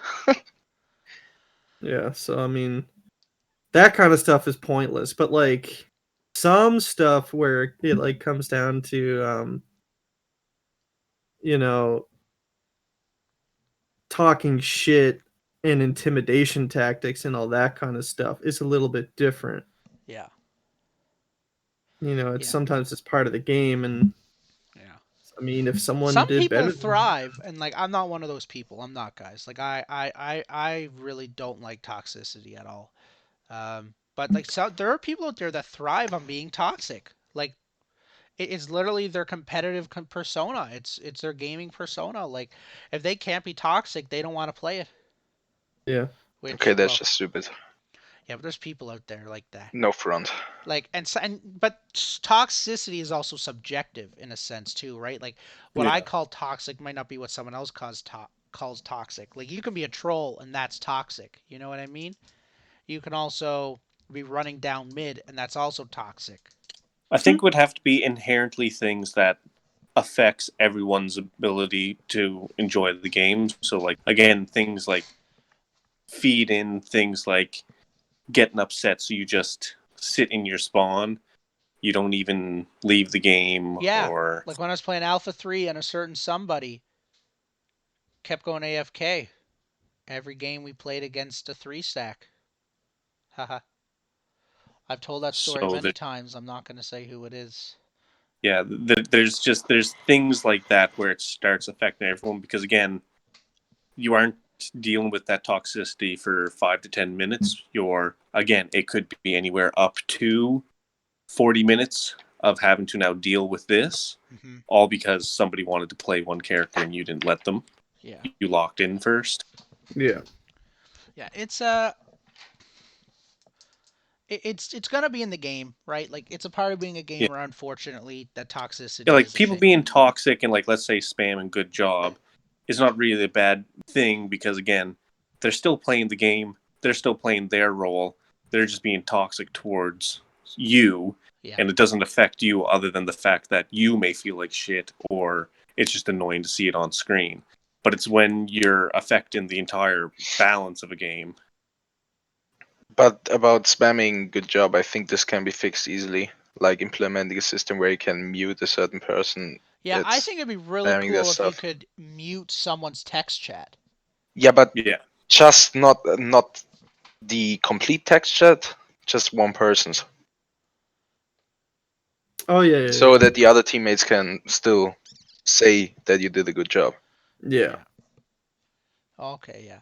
Yeah. Because if someone is spamming good job, he's not really helping with other calls. I mean, he's just spamming good job, and if the game progresses, he's not doing stuff like attack left lane or something like that. If you know what I mean, I don't think so. Yeah, no, no, no. So what you mean Okay. if I'm not mistaking, team good job. Oh gosh. Uh is if he's not when he's spamming good job but he's not doing anything else, he's not really helping out the team. Like cuz if he's saying enemies missing left, like that's helping out the team, but just spamming good job ain't helping no one. Yeah, and I think in the future he will not do something else like spamming good job. If you You know, Tony Mac, thanks for the follow, man. Wait, we got to follow. Oh, Tony Mac, thank you for the follow. I hope you're enjoying the stream there. Bro, Uh I already said thanks. Look, man. Motherfucker. Look, man. Leave him alone. Team good job. Corpse. If you want to have a good job, actually, no. And like for example, like someone here, Steven, I'm going to bring up Steven a lot on this one. Steve gets triggered real easily from from one out of context good job, and you probably tilted him, to be honest. Yeah, And it affects his gameplay so much too. I'm so sorry, Steve. I'm not trying to roast you. Nah, Corpse Grin, like, bringing up, like, man, or, like, what, like, because I jungle, and, like, I'd like to say, I like to think I'm pretty good at rotating, but motherfuckers be impatient, man. Like, bruh. Yeah, Like, yeah. I don't- And so like I know that what am I trying to say? I wish toxicity wasn't in the game, to be frank. I Yeah, wish but it everyone could is just be in every game. kind to each other, but obviously that's not realistic, you know. And it's a MOBA. I'm trying to let the other team know if I pooped on them. I'm not gonna lie. I'm not trying to let my teammates know. But like if I was able to spam good job to the enemy, you know, I'll do whatever it takes to get into their head and win the game. I'm I'm full serious. I'll do it. You know what I mean? As long as it's not out of as long as it's not in bad taste, I guess is a good way to put it. If it's in bad taste or gets personal, then it's a problem. Um. So yeah. So toxicity, you can't avoid it. It's part of being a gamer. How do you deal with toxicity? Is it being toxicity to yourself? Is it just ignoring it because you don't let it affect you, or is it just by outplaying your teammates and your opponents? What do you guys think? Let us know. It's about eating ass. Okay. And what does this person say? Why I said that. Yeah, it's hard to ignore it sometimes. It's hard to ignore it sometimes for sure. You're so damn glad Paragon had no slash all chat. Oh, he's just capping. He's just capping. No cap. I don't know what I'm doing here. Uh, so what do you guys what do you guys think on toxicity? Do you guys got any more points there to say, or do you guys want to try to move on a little bit? I think we can move on. I want to move on. Okay. And one last thing, I just wanted to make sure. Okay, so this is what we had. There's an inherent fun factor to griefing and or taking advantage of exploits with your favorite character. Oh. Oh. This is a different topic entirely, Chandler. No, I already went over that part. Okay. That's kind of really cool. So we just have like our own little notes there, guys. So what we were thinking about when it comes to this toxicity thing, what Chandler had, and he already mentioned it there, is let's say you're Mike TV because he's a pro and I see him in the chat, right? Um, you have 3 hour queue times in Paragon, so you make a Smurf. But on this Smurf, you're now testing builds, you're trying to find glitches in the game, and all this stuff so that you can bring it to your competitive team. Is that being toxic, or is it not? Because you might be losing your team the game. Ooh, that's a good point. Um, I think this goes back to why I think it would be important to have a strictly well, not the important to have, but like the importance of the difference between a community in a game that understands if you're looking for a specific experience, you should look for some kind of ranked mode. And then if you're looking for a more experimental experience where you can like try things out against human players, you should enter into this one. I don't know. I feel like having that kind of content and encouragement behind a game for a community could allow for more exploration. I mean, I don't know. I mean, Whoa! Whoa, nah, Zuku, I'm gonna tell you. I'm new to PC, and I can play with my toenails and beat Jacka in any game mode on any game on PC. I could remove my W key. fuck.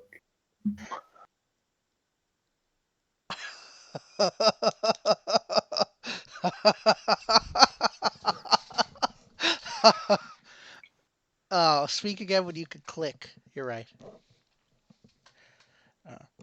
Anywho, uh, You fucked up, son. Damn, he really came back. That's all right, man. Jacka, you're a nice fellow. Uh, yeah. So, what were we saying? Sorry, guys. Uh, now that the chat, and I was just reading the chat. So, would it be? Is it toxic to find these exploits in the game and use them to your advantage, even if it might be the cost of losing a random quick play match? Do you mean by exploits like jumping on top of the map, or Yep. Something that you can use to your advantage, like find a glitch in the game. yeah? But is it? I mean, finding a glitch is always possible, but if they take the hitbox borders of the map the right way, I don't think you can jump on top of the map. Ooh, that's true. If But you what know I mean what is, like, I for mean. example, there's a whole category dedicated to speed running games. All they do is exploit the game. You know what I mean? But is that, let's say we brought like speed running tactics of exploitation into a MOBA. Would that be toxic to use a glitch to your advantage? Or is it Using a another way? glitch, I think this is just assholey. You think so? Yeah, it's not. It is part of the game, but it's not supposed to be the right way. That is a You bad should play the example. game Like, you're right. how it is supposed to be and not finding some glitches Well, where you can let me put it another jump way. on. Let's say you're a pro fault player. You make a Smurf, you jump into a game, you know of a glitch that exists, but because you're on a Smurf, you know these new players won't know the glitch. But you're using the glitch and they don't know how to counter that glitch. Is that toxic or is that just you're just out metaing them, You're outplaying just an them? asshole, I think. You're just an asshole. You Just don't as do simple this as to that. new players. And you don't use glitches, obviously.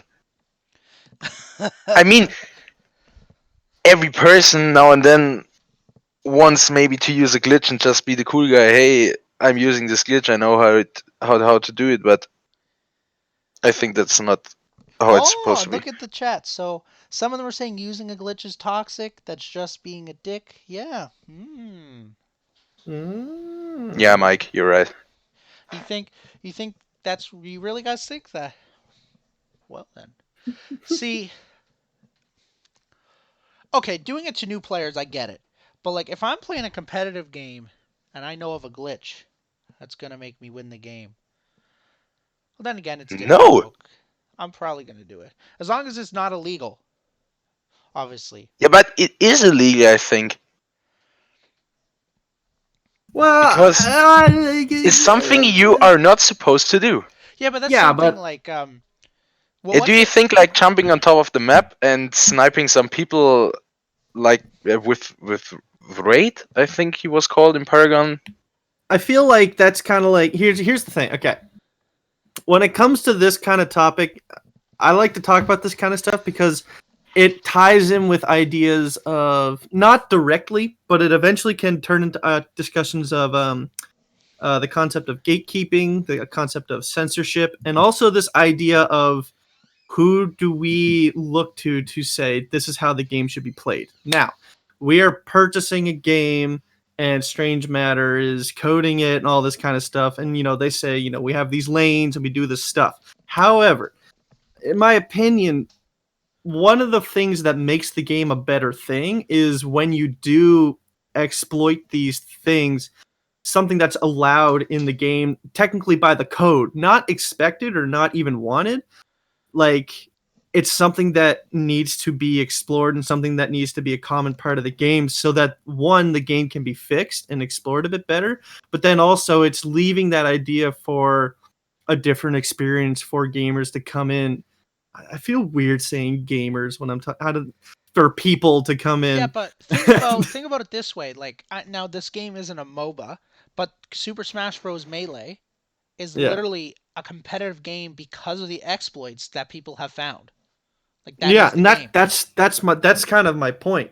You know what I mean? Like I'm not saying that the game needs to be something that is as fucking exploited as Melee, but this idea of leaving control in the hands of the players with the tools that they're giving. It's more so it's kind of like this idea of like when Greg and I we were in high school, we were part of an improv team, and something that we were always told is to like act not based on rules but with guidelines. You know what I mean? Like it's sort of this thing of you're given these guidelines and these things and these parameters to live inside, but I feel like the spice of one life, but then also the spice of creation and community forming is that idea of exploring everything to the extent it can be. Now I'm not saying that every single game you should be playing, should have some dude aimbotting or no clipping through the fucking map. You know what I mean? That's not my point. What I'm saying is it's one of those things that if it needs to be corrected, it'll be corrected. But it's not, I don't think you're ever going to 100% get rid of players resisting the pull and tug of, some kind of overlord, whether that be the general community or the creators, because I think what you end up getting is a game where you're not encouraged to express yourself and you're not encouraged to explore. I know I'm getting kind of like colorful with my language and all that kind of stuff, and like I, I'm I'm a sociology and philosophy and cultural studies major and all that kind of stuff. So I think about this kind of stuff, and I feel like you lose the inside jokes, you lose the experimentation, you lose the immersion into the game for it to become not just a game, but something that you want to devote a lot more of your life to, and for it to change over time with the devs being like, yo, this is something that's bad, this is why we shouldn't have it, it gets changed, something else gets found, and that's what keeps the game evolving and all that kind of stuff. To say that like the game needs to be played one way means that like I don't know, when people were trying to do crit decker or something like that, like people would be like, what the fuck, she's a support, you can't be building crit. And then Greg played crit decker a few times and we fucking washed up, you know what I mean, like we were smoking people, you Yeah, know what but I this mean? is part of the game. Yeah, but like this idea of like something that is in the game, whether that be a glitch or an exploit, if it's in the game, you should be able to use it. And if Strange Matter want to take it out, fine. But I think until then, to say that you shouldn't be doing it, I mean, if it's in the coding of the game, I feel like you should be allowed to, and it shouldn't be like frowned upon. You know what I mean? Yeah, but I'm seeing this kind of a bit of the perspective of Rainbow Six Siege because there are some glitches where you can bug into a wall, the enemy can't see you, or there were a few glitches. I think they patched them out, and you can't glitch into the wall. The enemy can't see you, but you can shoot out of it. You can see them, and maybe it's the last round of the match, and just because of that glitch, you can shoot all the 5 enemies and easily win the round and win the match and get your 50 elo points or MMR points to rank up, and the other one I also think like there's loses them. some so how do I word this? There's a lot of stuff that happens in every game that is in the Yeah, game of but it course. wasn't intended to be there. So like even when the origins of League of Legends started, like it wasn't intended. It wasn't a part of their plan for there to be a way to slow push a lane, all this stuff, CS, blah blah. You know what I mean? But the players figured it out very fast, and we're talking way back 2007, right? Um, but it wasn't intended, but that is the stuff that made League big. Like it was all these, even though it looked simple at first, the complexity inside of that simpleness is really what made people attracted to that game, and the reason the game grew as fast as it did in its first couple of years, because the original League of Legends looked like absolute trash and did not run well, but it was the stuff that brought it to the game. Now they've had 11 years to obviously fix the game and make it look good. So it's very different now. But so is it sometimes the unintended uses of video games is what can make the game good. But to kind of come full circle, don't use a glitch against new players, guys. Like, come on now. Like, they're new players, you know? Don't be mean. You know what I mean?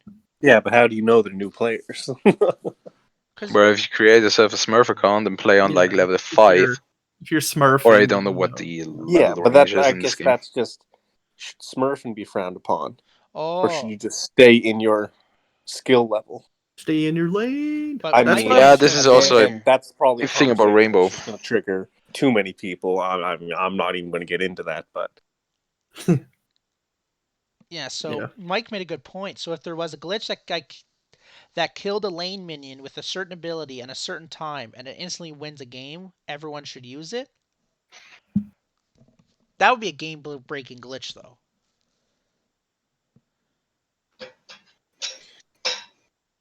like I know with so just for an example, like Fortnite, every single time they put out a patch, there's always a spew of at least 5 to 10 glitches that you can exploit that makes it easier to win. Typically, it doesn't guarantee a win. Typically, there is some amount of chance to it, but they are things that can be used or exploited to make the chance of success greater. Obviously, these end up getting patched, and typically, it's only brought up after it's already been used multiple times, like through. Obviously, they need enough time to patch it, but I mean, it's the mindset that like, Yeah. should that be Like allowed? game-breaking things shouldn't be in the game. You know what I mean? And uh, yeah, it definitely shouldn't be.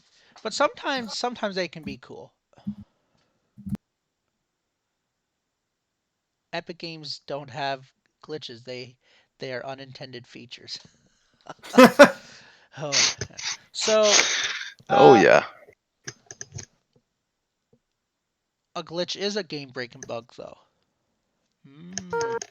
Being able to kill If the the red game is buff. still running, I wouldn't call that game Well, breaking. like, what was one glitch in the Well, Alpha 3 weekend that I was doing? I don't know if it was really a glitch, but I remember putting down Yeah. Steel's shield in front of the Raptors, so we were able to hit the Raptors but not take damage from the Raptors. Like, I was doing Yep. that in Alpha 3 weekend. Yo, Greg, you just ulted nothing in the game. Look, Steve, I had my PC for a week when I played Alpha 3 weekend. You need to calm down. You I straight hit a up all's lot ulted of nothing in the them random fog buttons. emotes. of war, dude. Like, you think you were like? I swear, if Twin Blast dies here, I swear to God. Uh-oh. Wait, is that yourself?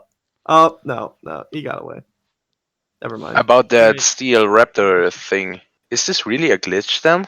It was an Alpha 3 weekend, yeah, and I did it. Yeah, but I mean, it's a shield. So Yeah, maybe it is so you intended could to put the deflect shield damage. on the Raptors, so you could still hit them because half of them will be outside of the shield, but they couldn't hit you because they were technically Ah, behind okay, you. okay, okay. I just thought you put it in front of him No, and then you shoot through the shield. red buff and black buff had a lot of problems. Mike does make a good point. Like that could be the difference. Like if you kill a red buff, that could be the difference between winning Raptors and not. And sometimes that secondary objective, that's what wins you the game. You know what I mean? Like there is that. It can be game breaking. It has its abilities. Shouldn't be tolerable. Zuku's a hard Yeah, stance. Don't do glitches. Period. yeah.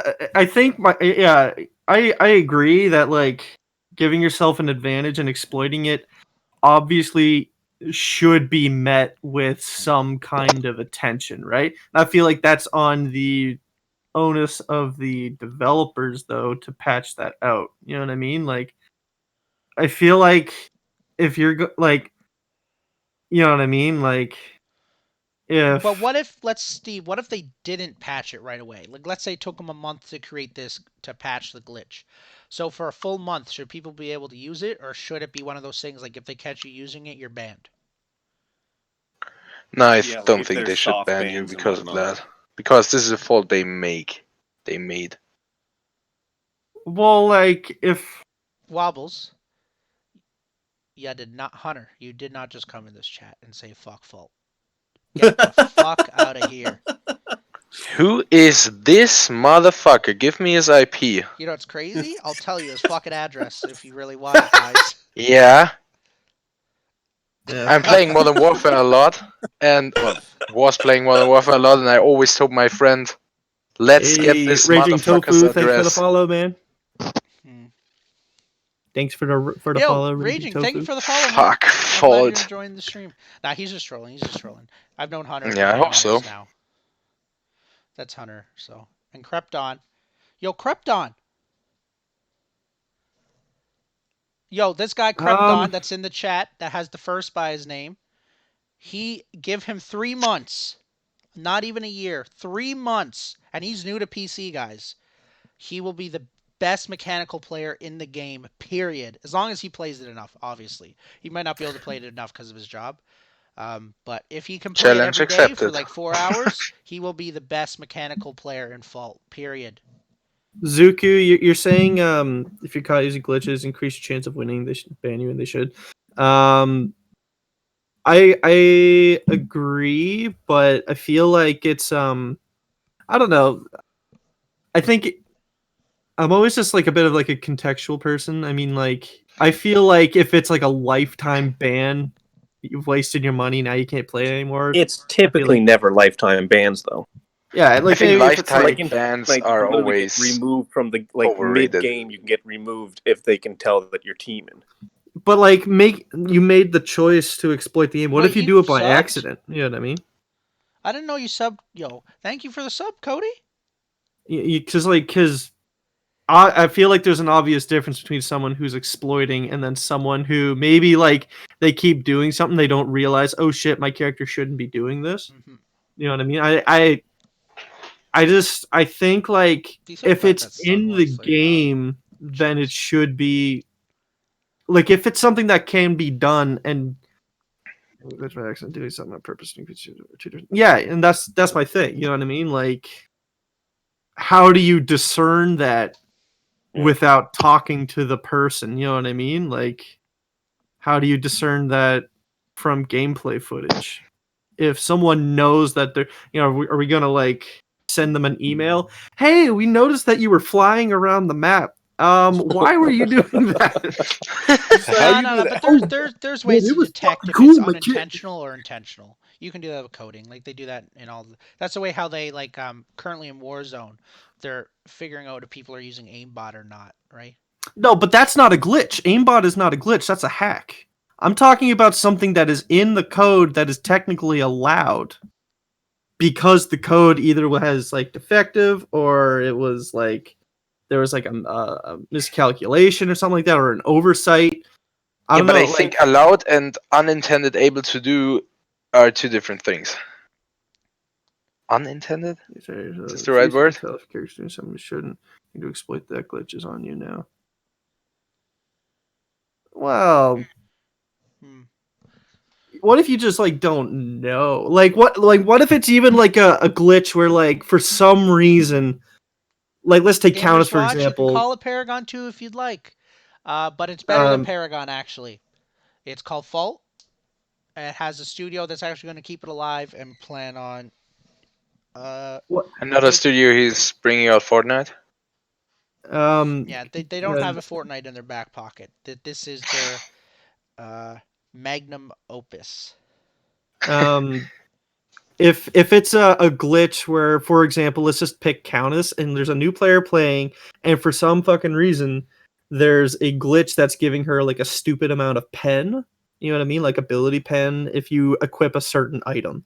And then you realize, oh shit, like I'm getting so much. Well, I've been like killing people like silly when I play this character using this item. I'm just gonna keep doing that, but you don't know that it's an exploit. You know what I mean? Like, and Yeah, but how do you determine if they know that that's what they're doing? They, you know what I mean? Because like if I think about myself or even Chandler, I mean Chandler, I think maybe more than me in terms of being like a casual player when it came to Paragon.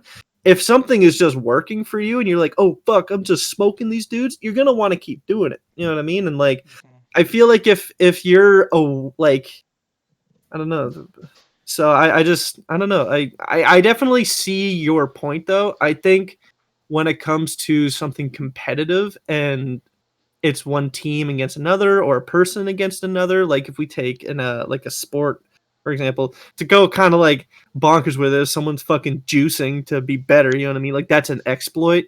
I mean, I would still though equate that to like hacking a bit more. If Yeah. like like I'm like for example, there's this mobile game that Chan and I play, and there was a big problem that happened. There was a fight that got released into the game that genuinely it's like the hardest fight that I've ever played in that game, and no one could beat it. And then there was like there's a multiplayer function, and people were literally creating lobbies titled "Hackers Please Join," because there was a bunch of hackers that would join in, and they had some like a setup on their phone where it made it so that their character can't die and was constantly giving each other SP buffs. You know what I mean? Like that kind of shit. Like that's an obvious. It's kind of a problem because you get things from beating that fight that completely change the outcome of other fights in the game.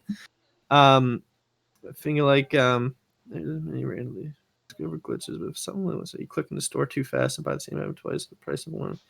Glitch clearly isn't the fault of the player. Yeah, like some stuff I feel like if it's a conscious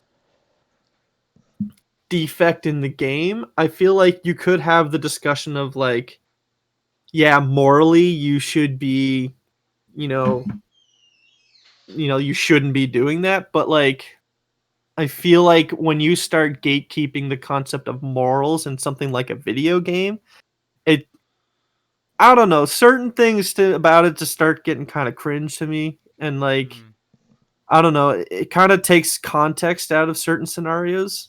I definitely don't want to encourage anyone to search out ways to artificially get better at the game, but I also feel like I don't know, maybe it's just from like playing broken fucking games all my life, and I'm just like, why can this just happen? Like, why is this able for me to just do?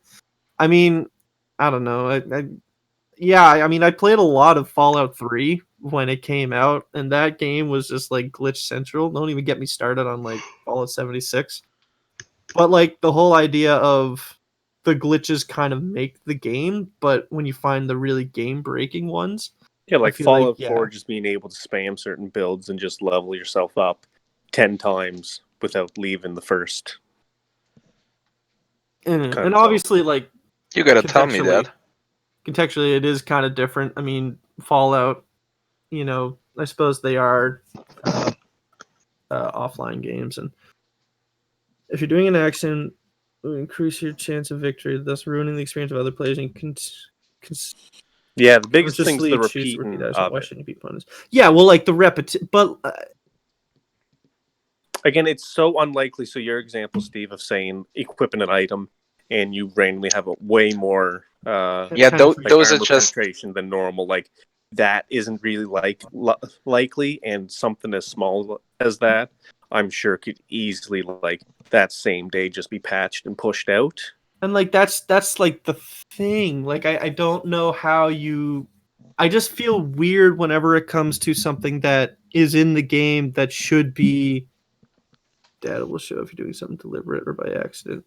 Will it And not though? just that, Corpse. People will like if someone's using a glitch, there will be a lot of reports for them, hopefully. Yeah. So then the team will be able to look at that player and be like, oh yeah, they're clearly doing this deliberately Yeah, or not. typically if you know at level 3 somebody should only be able to hit you for so much damage, and now all of a sudden they're almost two-shotting you and you're 2 levels above them, you know something's up, and you know, okay, yeah, I'm going to report this person. But like, I mean, I don't know.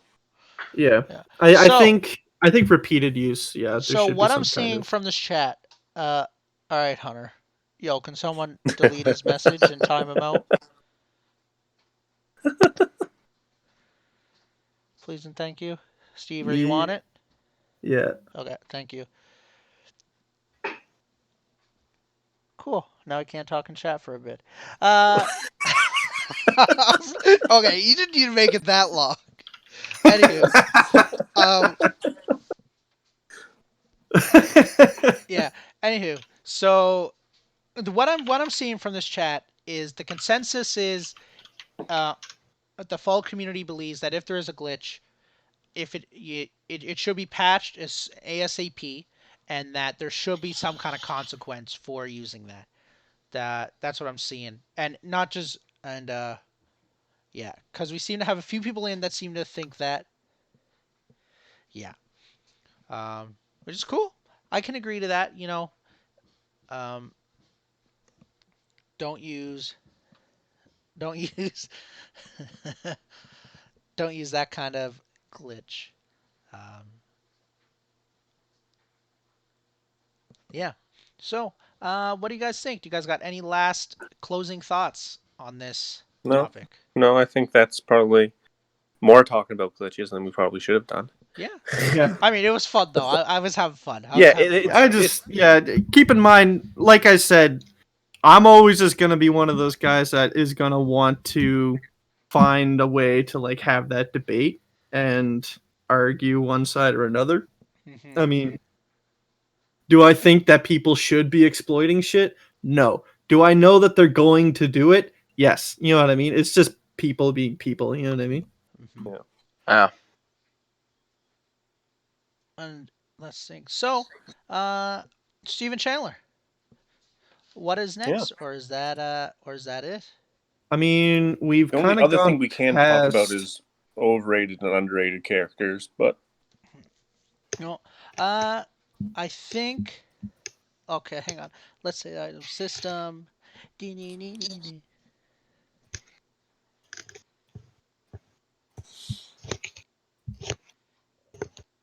Oh, okay, Phoenix. That actually makes sense. Yeah. I mean, this is kind of like I don't know if it's too much to ask of developers to be really on top of shit. I don't understand coding and how to like move shit out, but it also kind of I think becomes a lot of like transparency and discussing glitches and exploits that are commonly being used. I feel like if everyone's aware of it and then it gets patched out as quick as possible, I feel like ignoring it is something that would happen with Paragon a lot. Shit just wouldn't get talked about. It Hmm. wouldn't be like there was never really concern for like the player base. It was always like we know what we're doing. You know what I mean? Like Hmm. I feel like I don't know. Yeah. You got to be Um, aware of like so shit. I think the consensus is that's going to be the end. We were trying to aim for 3 hours. Usually we do 6. But this time we're trying to just change it up. We're currently at 4 hours and 15 minutes, so we're a bit, but we started a bit behind. So we're probably at about 4 hours there. Is spam a good job in chat toxic? Yes, it is toxic. Well. If what the person did doesn't warrant a legitimate good job. Now, Hmm. if I get a pentakill, spam the fuck out of good job. But if I get 4 kills and then the last one kills me, don't spam good job because like go fuck yourself. You know what I mean? Like, or I don't. But then even then, it could be like, hey, you almost got it. But like, I feel like if it's like I don't know, like you went in for a gank. Okay, yeah, no, like this has happened many times. Like I'm going into a lane for a gank, and the ADC and the support were completely out of position. They get fucked up, and I get away, and you're hitting me with the good job, bro. Back up. Like I don't know what to tell you. I am one person. You know Hmm. what I mean? I have the good chances of killing one and maybe maiming the other, but I can't play the game for you. You know what I mean? Hmm. Like that kind of stuff, toxic. But like, yeah, it's just like being passive aggressive. Oh boy. All right, guys. I think that's going to be the end of the Faultarian Journal for this week. I think is what the consensus is coming to from me, Stephen Chandler. Luis, thank yeah, you for coming in and talking. If you guys would like to come in and join the voice chat, uh, just join that Discord link down below, and we'll happily have you in, hear your thoughts and opinions. We're going to be doing this once a week, so hit that follow button to get the live notifications. And Stephen Chandler, can you say your goodbyes? Farewell. Thanks everyone for joining in. yeah. And Thank you for all the new we'll subscribers and new yeah, that was followers. insane. And We'll see guys, you guys all again next week. for anyone that for anyone that liked this stream, we're gonna be, as long as there's someone streaming, we're going to be hosting them. So let's see Oh who we're yeah, gonna that's host. Let's see who we're gonna host. Oh, you know it. um. Hang on. Also, I guess Jake, something I can say. Shameless plug, maybe I don't know.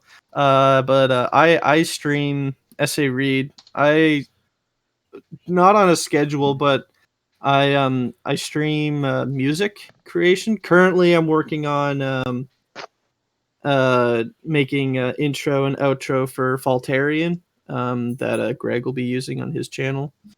I also am going to be just working on just music in general, so Stranger, thanks I for the raid, homie. recommend checking it out. All right, there, you know the guys. stream is off. I hope you enjoyed. I hope you enjoyed the stream, and we'll see you next week. Thank you.